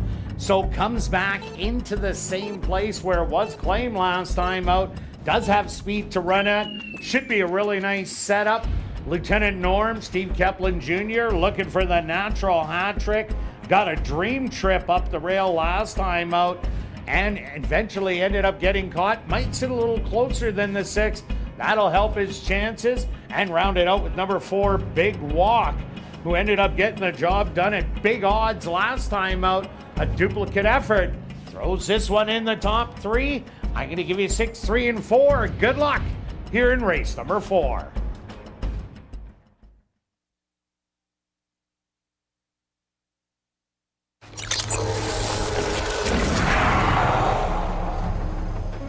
It's now 2 minutes to post time at ASD.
time.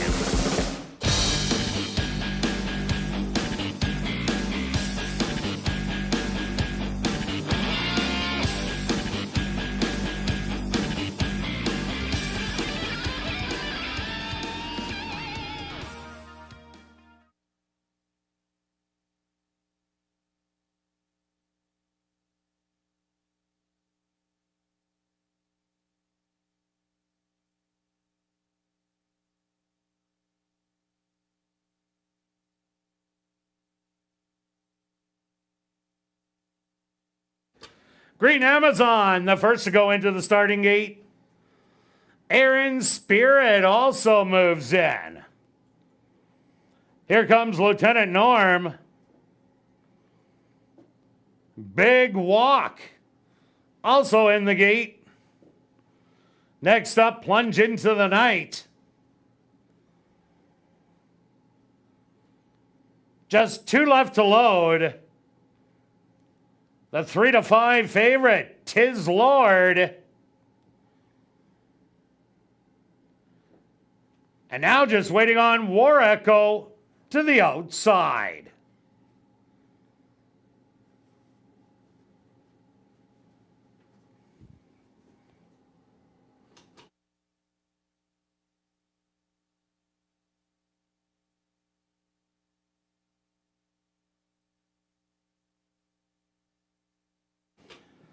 War Echo almost in.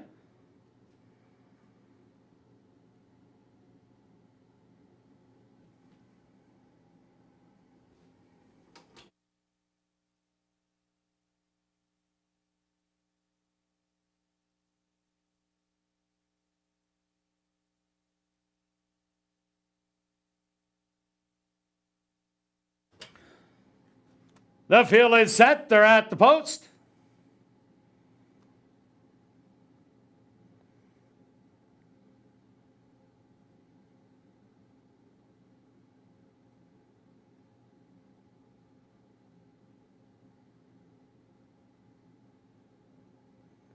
And they're off. Stumbling a bit at the start was Green Amazon. From the outside, War Echo, like a bullet, shoots right out to grab the early lead by 5 lengths. On the outside, that's going to be Lieutenant Norm in second. Aaron Spirit hugging the rail in third. Tis Lord. Also now back in fifth. Plunge Into the Night is in fourth. Another length to Big Walk, and Green Amazon, after the poor beginning, is about 10 lengths off of it. The opening quarter, a quick 23-1, and War Echo. The lead is now shrunk to 2 lengths. Lieutenant Norm making a powerful move in second. Back in third, Tis Lord coming with a big run. Aaron Spirit on the inside. They hit the head of the lane, the half 47-1. Lieutenant Norm with the lead. On the outside, Tis Lord. These two has opened up 5 on Aaron Spirit, and Big Walk with the late run inside the 16th pole. Tis Lord. The favorite goes on by and takes it. Lieutenant Norm second best. Big Walk in third, and fourth to Aaron Spirit.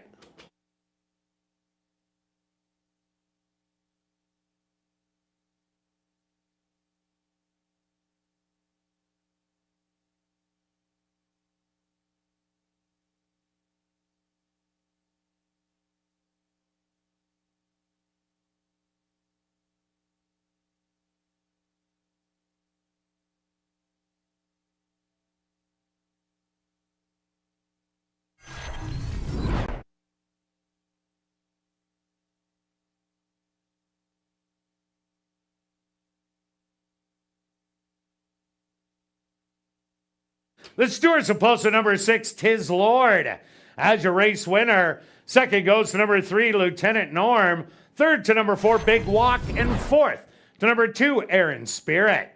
They went the opening quarter 23-1, the half 47-1, 5 furlongs, 59-4. Time for the 6 furlongs, 113.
Now entering the winner's enclosure, the official winner of the Cobra Crown race, that's number 6, Tis Lord.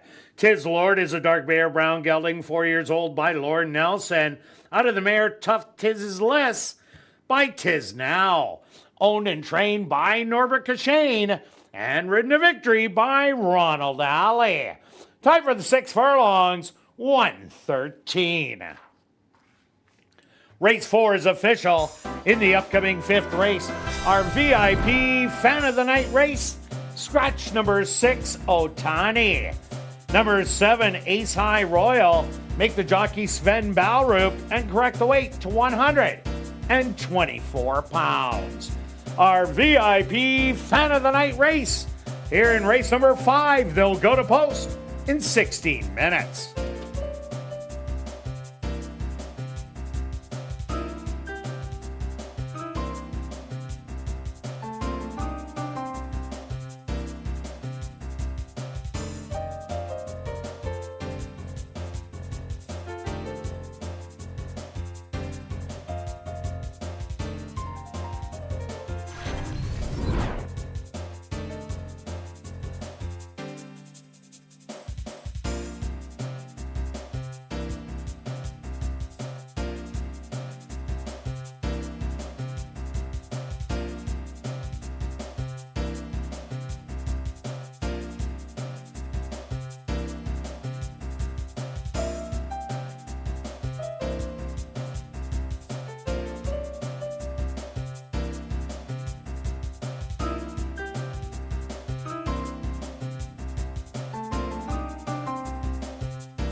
And don't forget to join us on Canada Day, Tuesday, July the 1st, for an unforgettable evening. Live racing kicks off at 7:30. Free family fun activities. And then we're going to have a spectacular fireworks display presented by Campfire Pyrotechnics. And after the fireworks, stick around for some great music to keep the celebration going. Admission is free for everyone. But please take note, there will be a $10 parking charge after 8 p.m. Celebrate Canada Day with thrilling races and a dazzling show in the sky.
Ladies and gentlemen, turning your programs back to race number 4, we had a claim to report. Claim for $10,000 was your race winner, number 6, Tis Lord, claimed by Wind Answer Stable and Norm Suderman, trainer Wendy Anderson.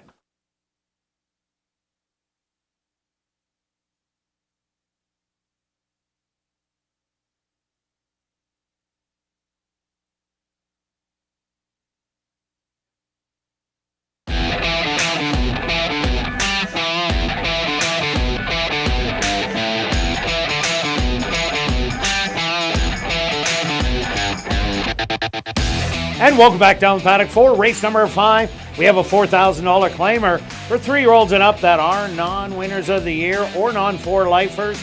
They're going to go 5.5 furlongs. Scratch the 6 Otani. Number 5, Ace High Royal. Make the jockey Sven Balrup. Correct the weight to 124 pounds. Back to race 4 stretch. We thought it was a 2-horse race. It ended up being a 2-horse race in the end.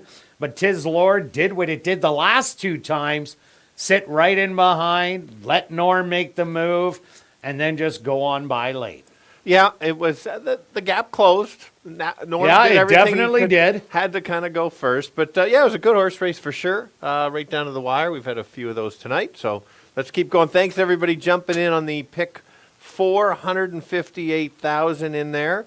A lot of tickets alive. In fact, $73,000, so just under 50%. And I'm alive. You're alive. I'm alive, too. I'm moving to the next leg, too. Here we go. Yeah. Wide open race. Here come the tough race. Well, they're always tough, but this is extra tough. Oh, look at that. Jake's got the 1 looking at the camera. Very good.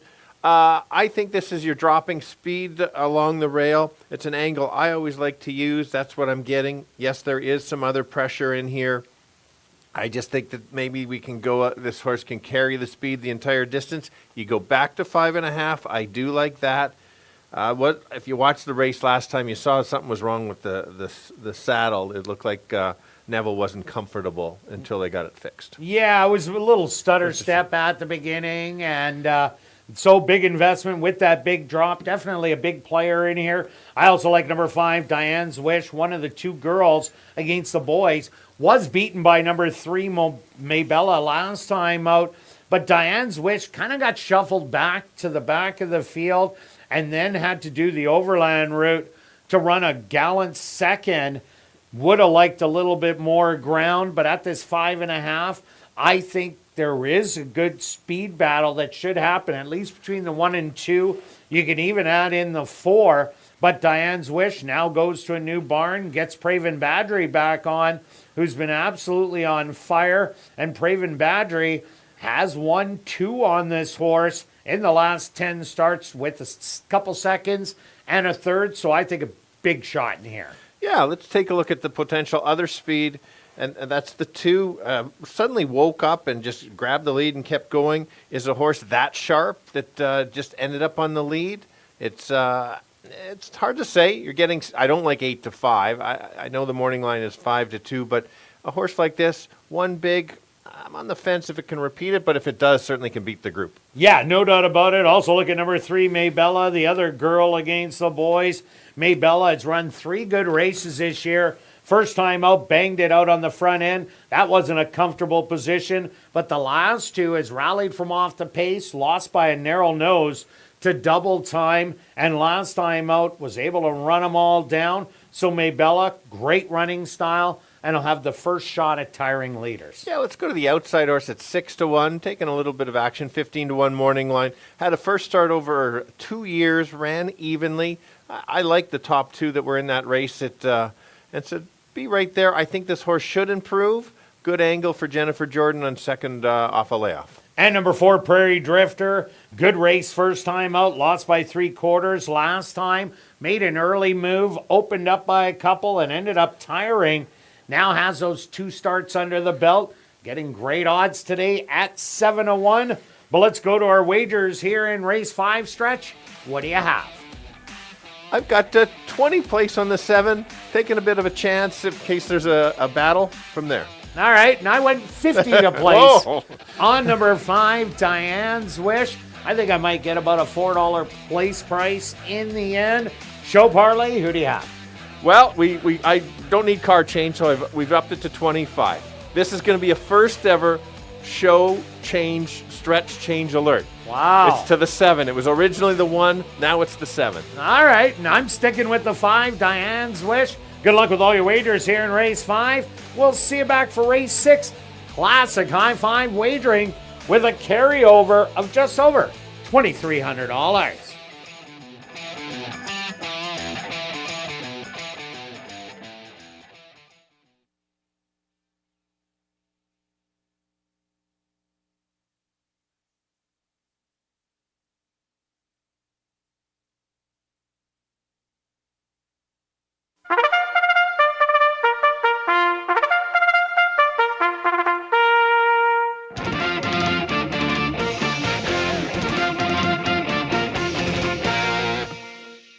The horses are on the track for race number 5, our VIP Fan of the Night race. They're going to go 5.5 furlongs for $10,400. Number 1 is Big Investment, owned by TP Racing, trained by Maria Stanford with Neville Stevenson. Number 2 is Dragon Drew, owned by Black Diamond Stable and Kenneth Lee Gardepy, trained by Tom Gardepy Jr. with Sierra Pruitt. Number 3 is Maybella, owned by TP Racing, trained by Maria Stanford with Roger Hewitt. Number 4 is Prairie Drifter, owned by Dr. Betty Hughes, trained by Devin Gittins with Rashad Knights. Number 5 is Diane's Wish, owned by Henry Witt Jr., trained by Jerry Gorno with Praven Badri. Number 6, Otani, was scratched. Number 7 is Ace High Royal, owned by Croto Chuckwagon Team, trained by Jennifer Jordan with Sven Balrup. Our VIP Fan of the Night race here in race number 5. They'll go to post in approximately 4 minutes.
All right, we're going 5.5 furlongs, 4 boys, 2 girls, and the public is as confused as I am in this betting race. Who's going to be the favorite? Let's take the speed along the rail.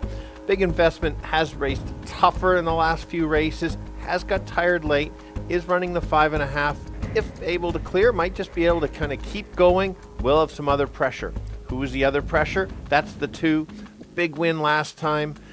Facing much tougher this time. If can handle the step up in class, certainly can be there. And the longer shot in here will be sitting just off the pace. That's the 7. First race after a 2-year layoff. Maybe can upset if there's too much pace early. 1, 2, and 7. Kirt? Yeah, Stretch, there is a lot of early pace with the 1, 2, and 4 in here. So I went to number 5, Diane's Wish. One of the 2 girls in the race, Diane's Wish. Last time out, got shuffled back, made a late rally, but couldn't beat number 3, Maybella. With the bigger pace scenario that should emerge in here, Diane's Wish should be able to show her good late run. I do like number 1, Big Investment, off Lasix today, taking the big drop in class from the $5,500 level. This horse, if it happens to get a clear lead, big shot to go wire to wire. And I like the other mare in here against the boys, number 3, Maybella. She's a stalker that pounced and won last time out. Once again, if there is a duel, we'll really appreciate that. So I'm going to give you a 5, 1, and 3. Good luck here in race number 5.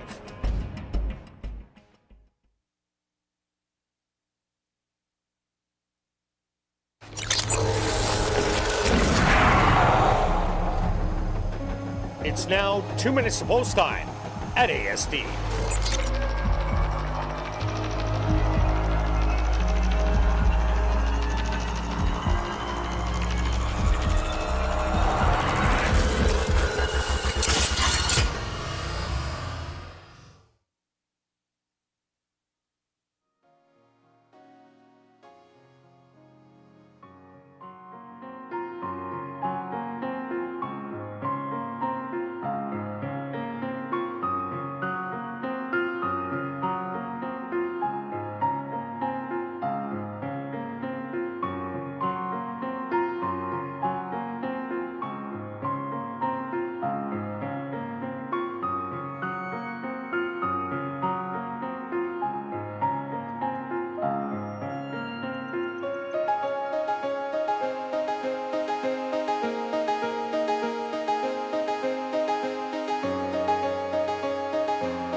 Big Investment, the first to secure his spot into the starting gate.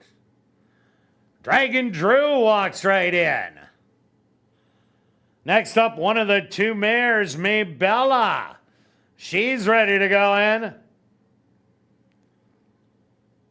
Prairie Drifter's turn. Just two left to load.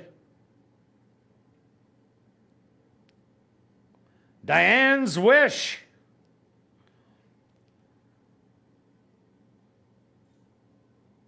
And now just waiting on Ace High Royal.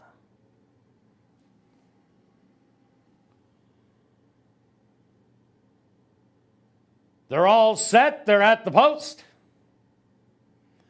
And they're off.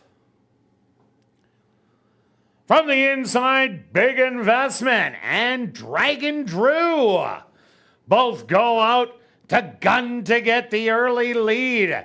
Settled right in behind Maybella on the rail, in between horses. Prairie Drifter, Diane's Wish, and Ace High Royal having their own race 3 lengths behind. But it's Big Investment, Dragon Drew, cutting the opening quarter in 24 seconds. To the far outside, Ace High Royal moving nicely. On the fence, Maybella's going to be looking for room. Diane's Wish and the trailer Prairie Drifter. They hit the head of the lane. Dragon Drew with a short lead. Big Investment not giving up on the inside. To the far outside, here comes Ace High Royal with a big late run. Dragon Drew. Ace High Royal on the outside. And Ace High Royal is going to take it. Dragon Drew in second. Third's going to go to Diane's Wish. And it looked like Prairie Drifter finished in fourth.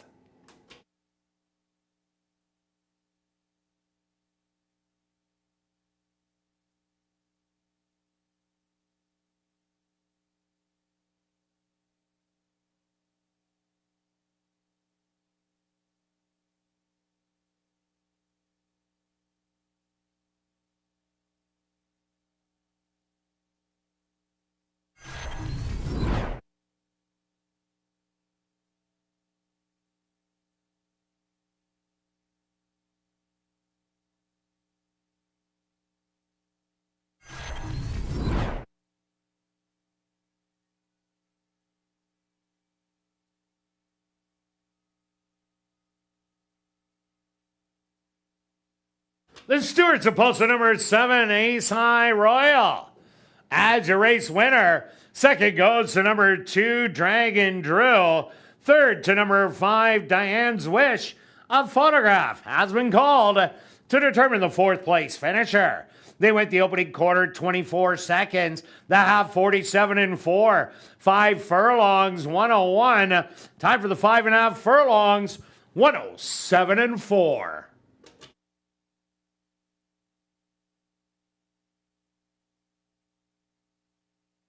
Result of the photo show number 4, Prairie Drifter, finished in fourth.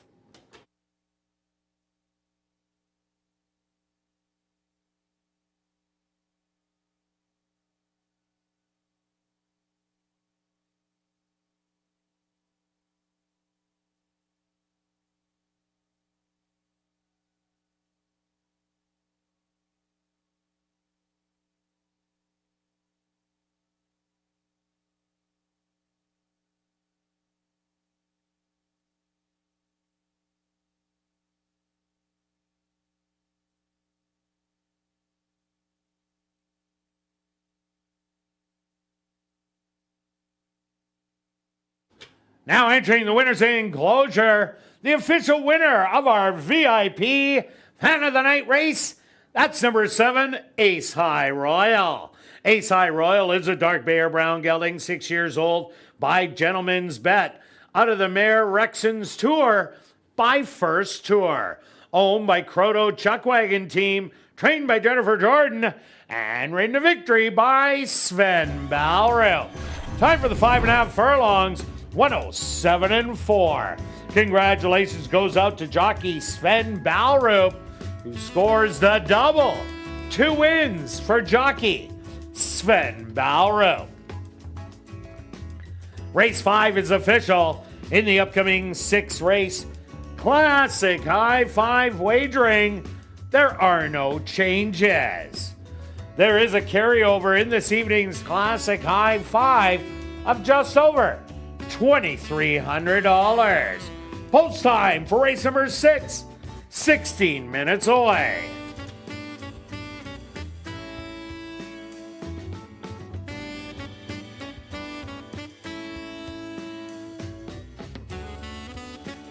And time is running out to get your 50-50 tickets.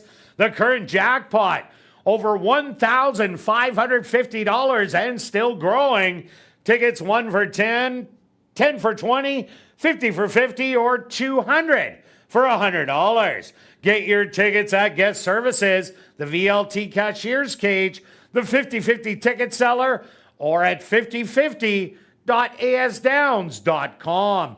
Sales will close at 9:50 p.m. That's only a little over 12 minutes away. Get your tickets. You don't want to miss out.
Ladies and gentlemen, turning your programs back to race number 5, we had a claim to report. Claim for $6,000 was number 5, Diane's Wish. Claim by Carmen Mustard, owner-trainer.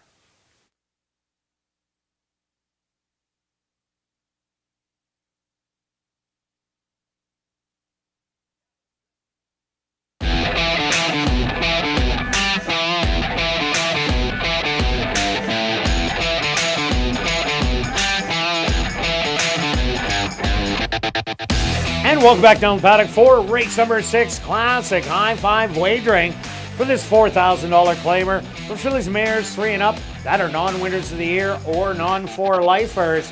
And they're going to go 7 furlongs. Quick look back at race number 5. Well, big investment, Dragon Drew, they battled it out.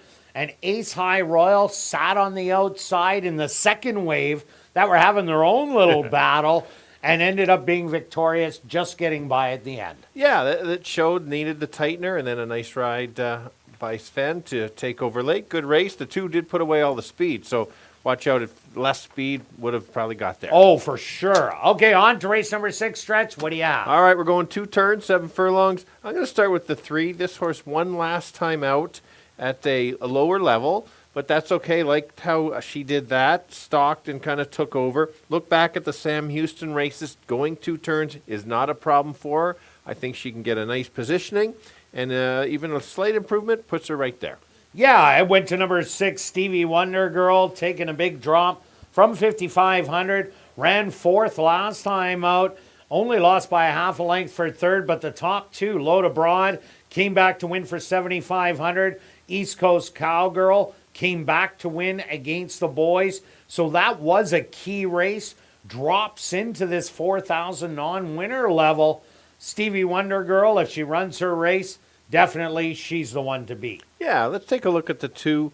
We are fast to the turn going 7 furlongs. This horse has showed speed the last couple times. Mentioned on ASD Live that, yes, this horse was in for 3,000, but take a look at the contenders that this horse had to run. You just saw Dragons Drew run a nice race at a slightly higher level. I think this horse could go to the lead, but if you look back at some of the other races, can stalk. So if you get a few quarter horses out there, this one could just sit back and take over. And I went to number 7, Savage Love. What a nice debut, sitting behind the speed of Always the Little One, and then easily taking over to draw off to win by 2.5. In almost all of Savage Love's races, they were rallying efforts from off the pace, 1 through 6. All the horses have hit the front end going around 2 turns. The last few times that they went, it's going to be interesting to see who is going to be early battling, but I think Savage Love will be picking up the pieces in the end. Yeah, and that's what we talked about on the ASD Live. It's so tricky to figure out the predominant speed of the race. Yeah, and so everybody's thinking somebody else is going to go or multiple. Let's go to the 4. Drops in class, showed speed the last couple times against a world beater for that level. Look at last year, did show speed, was up against it in some tough races, but when she gets the lead, she can be tough. Yeah, every time going around 2 turns, she does show speed. Number 1, Philly Fatale, also taking the drop. Ran a good 4th first time out. Load Abroad, the easy winner. Only lost by a head to number 4, Miss Z, running last in that 4-horse field. Last time out was much tougher with Load Abroad, but will love the extra added distance and the class relief. Yeah, and the last one, let's take a look at the 5 bullet workout coming in. 3 out of 4 in the money at the distance. Does like to show speed. If nobody pressures her, maybe she can steal it. All right, let's go to our wagers here in race 6, Stretch. What do you have? Well, I got a carryover, so that's what we're going to go. Oh, look at you. This is a ticket I like to play on certain carryovers elsewhere as well, not just here. 2, 3, 6 all the way down, and then whoever's left in 5th. All right, well, I can't let you get that pool by yourself. Let's have a little change alert in here. What? Yeah, I'm getting rid of the triactor. I need a piece of that high five. I'm going to go $1 ticket, 676723 for 3rd, and then all in all, Stretch, to round it off, that's $48. Good luck with all your wagers here in race 6. We'll see you back for race 7.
horse on the track for race number 6. They're going to go 7 furlongs for $10,400. Number 1 is Philly Fatale, owned by Wind Dancer Stable and Norm Suderman, trained by Wendy Anderson with Sierra Pruitt. Number 2 is Diamond Grand, owned by A2 Thoroughbreds, trained by Michael Nault with Demario Bino. Number 3 is Highlander Honey, owned by Henry Witt Jr., trained by Jerry Gorno with Praven Badri. Number 4 is Miss Z, owned and trained by Doug Mustard with Siobhan Townsend. Number 5 is Runaway A-Train, owned and trained by Sherry Lang with Arthur Badu. Number 6 is Stevie Wonder Girl, owned by Hardball Stable, trained by Stephen Gaskin with Sven Ballroot. Rounding out the field is number 7, Savage Love, owned by Don Lawrence and Rick Wise, trained by Rick Wise with Antonio Whitehall. Classic high five wagering here in race number 6. They'll go to post in approximately 4 minutes.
Girls going 7 furlongs.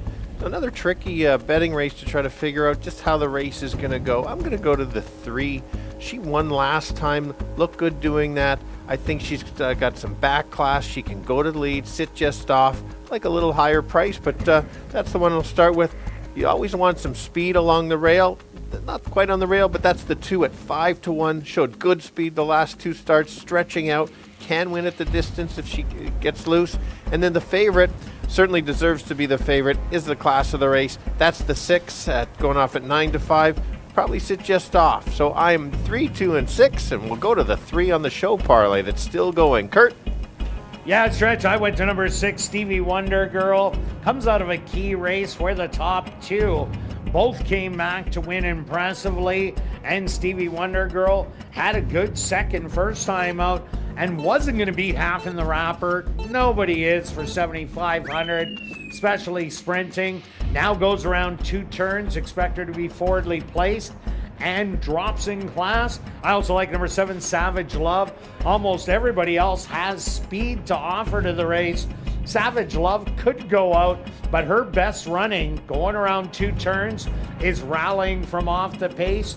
I'm expecting her to do that today. And number 2, Diamond Grand, finally goes back against the girls after battling it out with the boys. So I'm going to give you 6, 7, and 2, and I'm putting my show parlay on the 7, Savage Love. Good luck with all your wagers here in race number 6.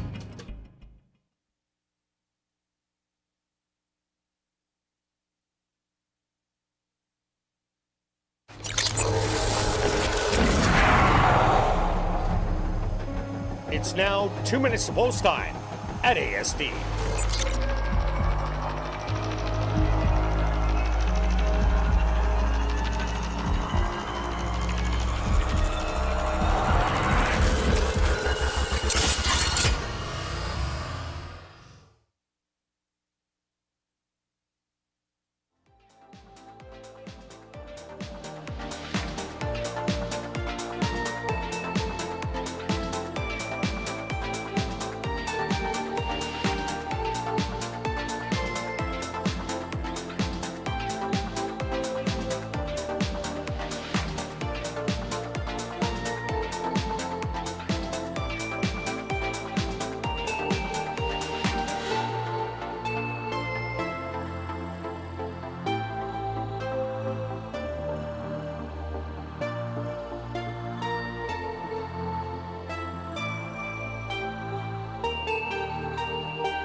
It's post time.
Philly Fatale with a little extra help is the first one into the starting gate.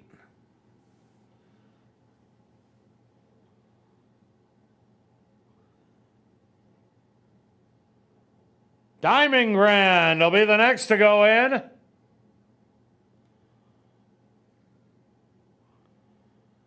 Here comes Highlander Honey. Miss Z from the middle, ready to go in.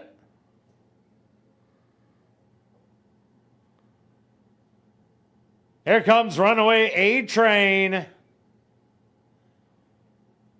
Just 2 left to load. Stevie Wonder Girl, the current 3-2 favorite. And now just waiting on Savage Love to the outside. The field is set, they're at the post, and they're off. From the inside, Philly Fatale and Diamond Grand. Showed some early speed, but Miss Z gunning to get the early lead 4 wide. That's going to be Runaway A-Train, who's now in third. Falling back to fourth is Diamond Grand. Savage Love, fifth on the outside. 3 more to Stevie Wonder Girl and Highlander Honey, the early trailer. The battle up front, it's Philly Fatale and Miss Z with a 2-length advantage. Diamond Grand and Savage Love eating up ground on the outside. Highlander Honey back in fifth. Stevie Wonder Girl and Runaway A-Train is a trailer. Miss Z with the lead by a half a length. Diamond Grand in an all-out drive in between horses, 3 wide. Savage Love now maybe pokes a nose in front. Highlander Honey, Stevie Wonder Girl, and Philly Fatale coming up the rail. They hit the head of the lane. It's Diamond Grand with the lead by a half a length. To the outside, rallying, it's Stevie Wonder Girl. On the far outside, Stevie Wonder Girl will go on by and get the win. Diamond Grand is second best. Third's going to go to Highlander's Honey. Fourth to Savage Love. And fifth to Philly Fatale.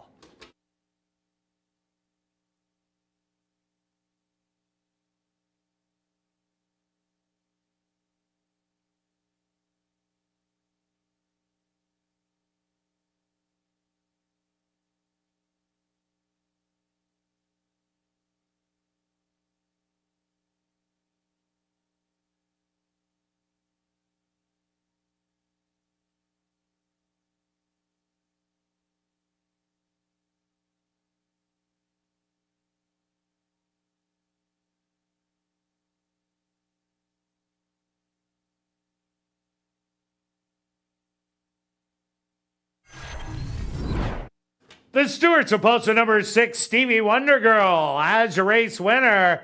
Second goes to number 2, Diamond Grand. Third to number 3, Highlander Honey. Fourth to number 7, Savage Love. And fifth to number 1, Philly Fatale.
Now entering the winner's enclosure, the official winner here in race number 6. That's number 6, Stevie Wonder Girl. Stevie Wonder Girl is a Grey Roan mare, 6 years old, by no hesitation. Out of the mare Pretty Wonder by Stevie Wonder Boy.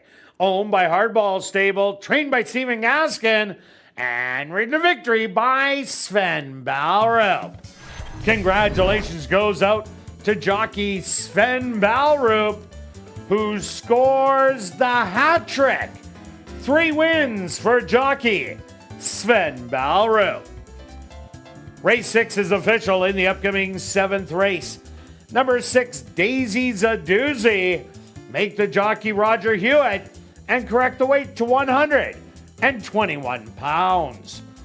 Classic high five wagering here in race 7. They'll go to post in 15 minutes.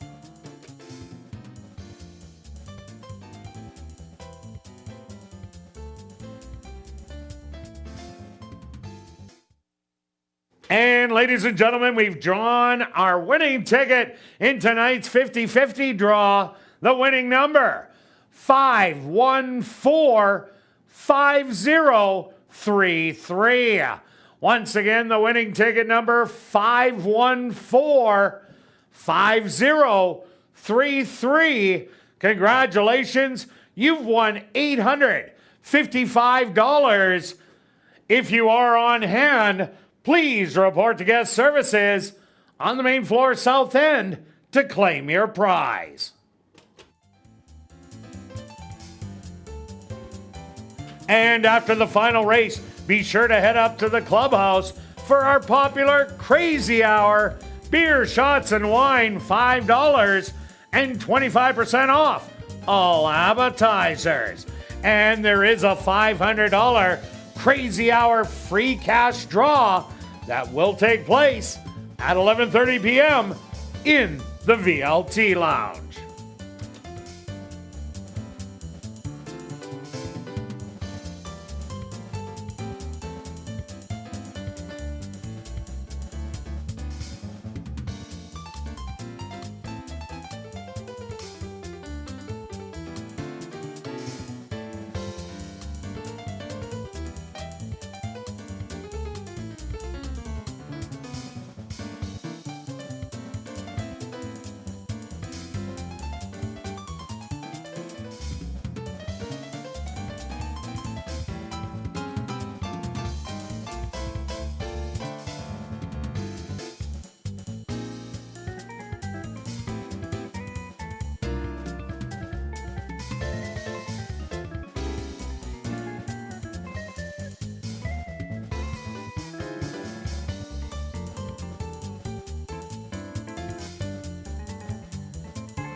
Ladies and gentlemen, turning your programs back to race number 6, we had 2 claims to report.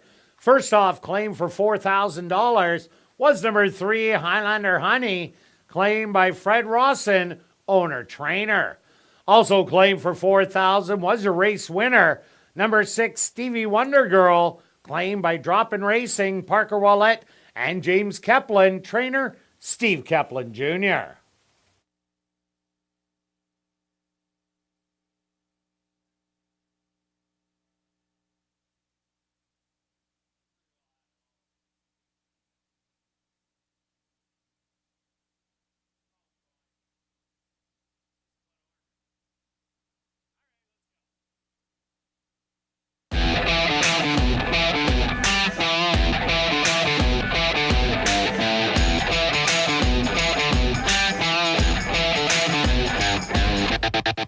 And welcome back down the paddock for race number 7, Classic High Five Wagering once again for this $5,000 claimer for fillies, mares 3 and up that are non-2 lifers.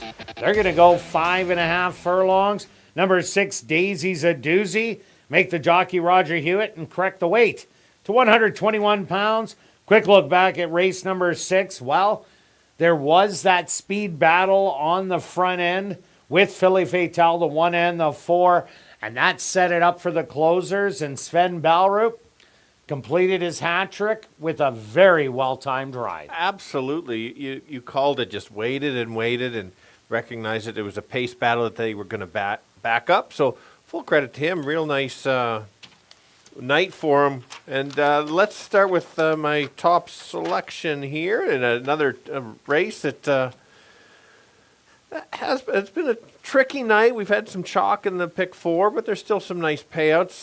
We're going to go to the dropper from the 10 on 2 on the 7. Jake's got this horse ready to go. The key here is this horse showed speed last time. I don't think it's going to show that much speed. It doesn't need to. Can kind of sit off, recognize that there's some other speed horses in here. A similar trip can just kind of inherit the win.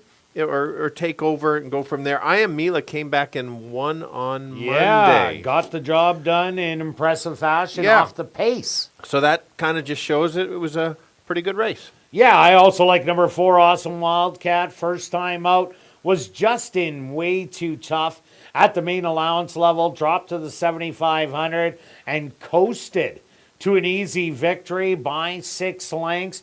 Will have to deal with number 2, Flintlock, who has lots of early speed. So those two could be doing some early battling in here. But if Awesome Wildcat can maybe sit just off it and take over, will definitely increase the chances of the win.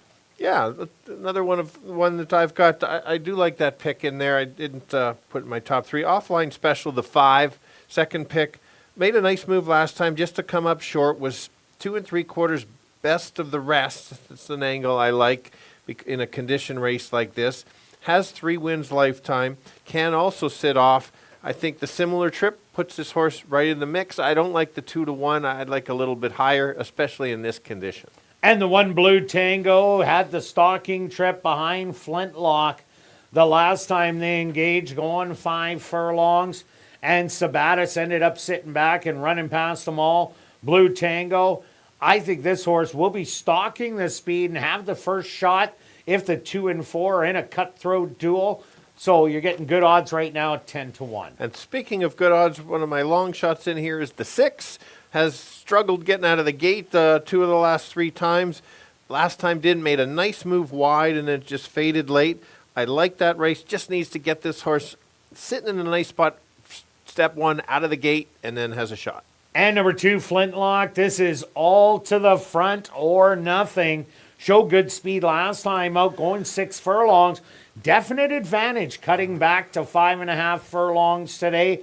But with Awesome Wildcat in here, that depletes Flintlock's chances of going wire to wire. Yeah, let's take a look at the 3. Jennifer Jordan already has a win. This horse is coming from Legacy Downs. Couple races of Rapno last year, I don't mind. This horse can stalk. Couple of decent figures. Has a workout over the track, which I always do like. There's your longest shot on the board. All right, let's go to our wagers here in race 7, Stretch. What do you have? Well, let's finish it up because this is the right condition. $1 tri wheel, 4, 5, 6, 7 with 4, 5, 6, 7 with 1, 2, 4, 5, 6, 7, 48. Taking a chance because these ones can pay. All right, I'm going for multiples in the last you end are. off the week. I'm going to go 4-7 with 1-5. A $1 ticket is $4. Why not do a $10 one? Sure, why not? $4.40. Good luck with all Whoa, your whoa, Oh, yeah, whoa, you're still whoa. alive in the show parlay. Stick a fork, you're done. Yeah. 30 show on 7 just to try to complete the night. All right, good luck with all your wagers. We'll see you back Tuesday, 6:45 Central for ASD Live.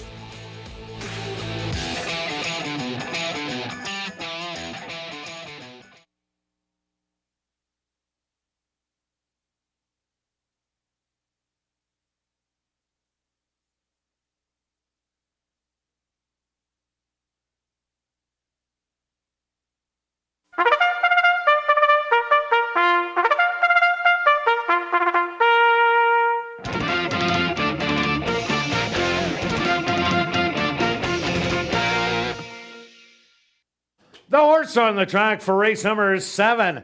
They're going to go 5.5 furlongs for $10,100. Number 1 is Blue Tango, owned by Black Diamond Stable and Kenneth Lee Gardepy, trained by Tom Gardepy Jr. with Sachin Paris. Number 2 is Flintlock, owned and trained by Terry Cole with Sierra Pruitt. Number 3 is Skylar's Fire, owned by Murray Clear Sky, trained by Jennifer Jordan with Siobhan Townsend. Number 4 is Awesome Wildcat, owned by Murray Clear Sky, trained by Sherry Lang with Rashad Knights. Number 5 is Awfully Special, owned by WRA Ventures, Hillside Farms, and Right Attitude, trained by Mike Taphorn with Neville Stevenson. Number 6 is Daisy's a Doozy, owned by Larry Falloon and Ann Champion, trained by Devin Gittins with Roger Hewitt. Rounding out the field is number 7, Dusk, owned by Gary Naherniak and Leon Howham, trained by Mike Taphorn with Ronald Alley. Classic high five wagering here in race number 7. They'll go to post in approximately 4 minutes.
The girls going 5.5. Many of them looking for their second lifetime win. Let's start on the outside with the 3 good betting race here. Isn't the favorite dropping in class? Should just sit just off the fast pace early, and if it can just kind of run that even pace, should be able to be right there at the end. Current favorite, which is a little surprising at 8-5. Certainly can win, just don't like the price. Should sit off the pace as well and try to make a late move. Just missed last time. How about a long shot here is the 6. Just just needs to get out of the gate. Seems to goof around at the start, but once she does, can make a nice move. Could light up the board to close out a fun-filled week. Let's go 7, 5, and 6. Kirt. Yeah, Stretch, I also went to number 7, Dusk. I think it's the stalker behind number 2, Flintlock, and the 4, Awesome Wildcat. Dusk gets a drop from the $10,000 level down to $5,000. That's been a huge drop that has been very effective. Also like that it cuts back from 6 to 5.5. Getting good odds at 3 to 1. I also like the 4, Awesome Wildcat. Won with the greatest of ease last time out. Was Lone Speed. Will get speed on the inside to accompany Awesome Wildcat, but he just won way too easy. And I like number 1, Blue Tango, to round out my top 3. Draws the inside, tactical speed to sit in behind, and this is probably one of the best distances for Blue Tango. So I'm going to give you a 7, 4, and 1. Good luck here in race number 7.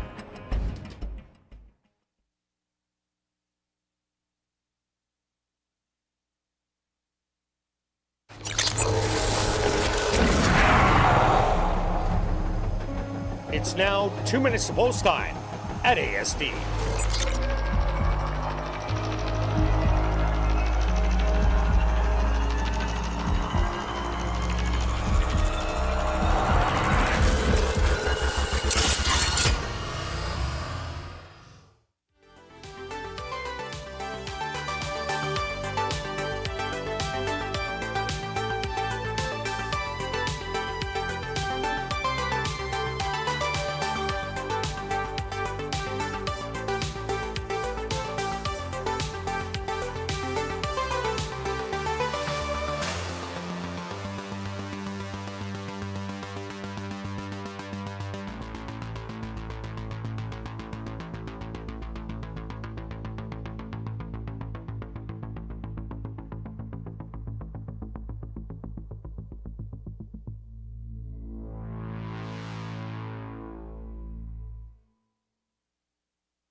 It's post time.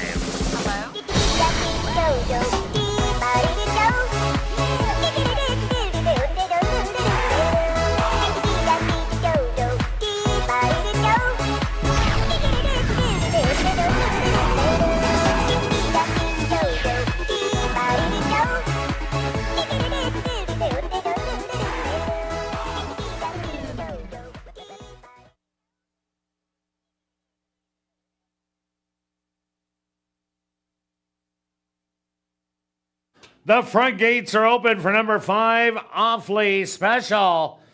Is the first one into the starting gate.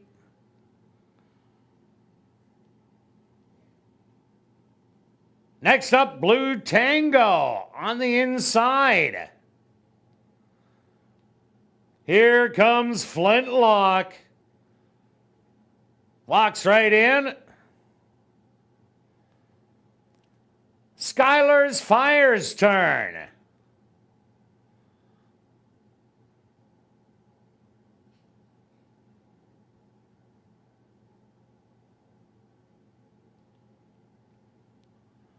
Next up, Awesome Wildcat. Just 2 left to load. Daisy's a doozy.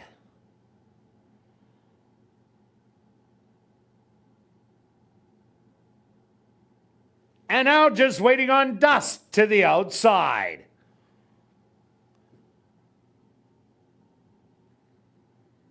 Awesome Wildcat Fractious now settled. They're at the post. And they're off. Stuck in the gate, Daisy's a doozy. Doesn't come out of the starting gate, but straight to the front end. That's Flintlock and Awesome Wildcat and Blue Tango. A three-way battle early for the lead. Awfully Special back in fourth.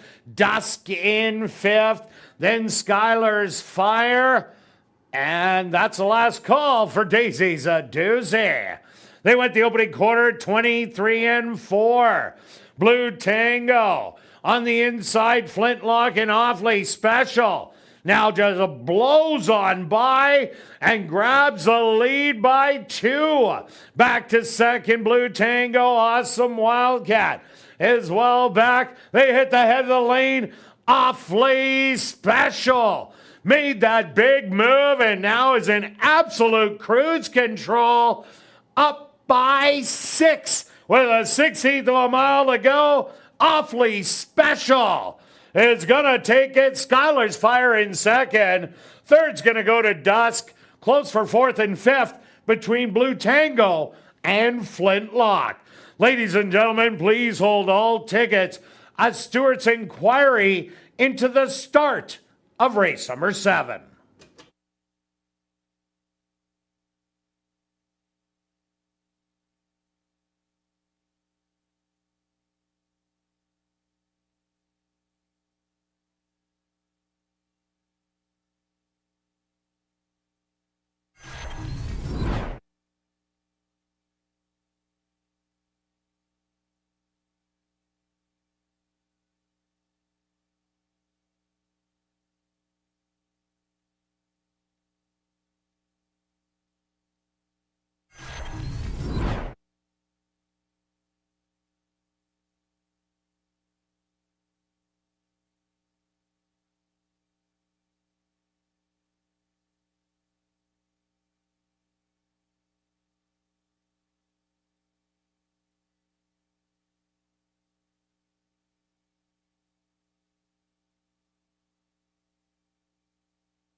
The Stewart's opposed to number 5, Awfully Special. As your race winner, second goes to number 3, Skylar's Fire.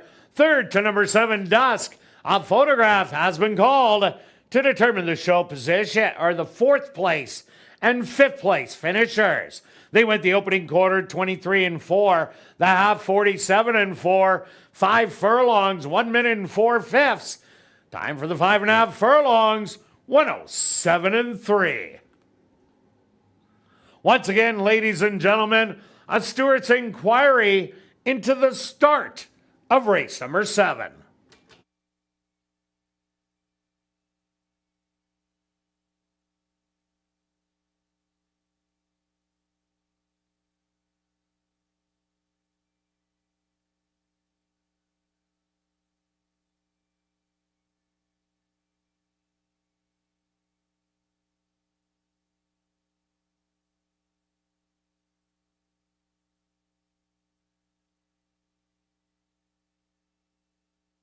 Ladies and gentlemen, after looking at the inquiry, the Stewarts have deemed that number 6, Daisy's a Doozy, did receive a fair start. Now entering the winner's enclosure, the unofficial winner here in race number 7, that's number 5, Awfully Special. Awfully Special is a chestnut filly, 4 years old, by Kentucky Bear, out of the Mary Yelling Timber by Forestry. Owned by WRA Ventures, Hillside Farms, and Right Attitude. Trained by Mike Tapborn, and ridden to victory by Neville Stevenson. Time for the 5.5 furlongs, 107-3. Number 5, Awfully Special, was proudly bred right here in Manitoba by Cam Ziprick and Kelly Holliday.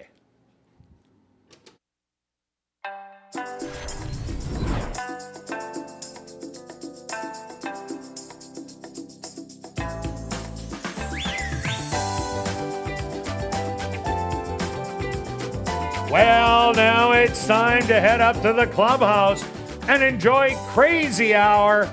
Beer, shots, and wine, $5 and 25% off all appetizers.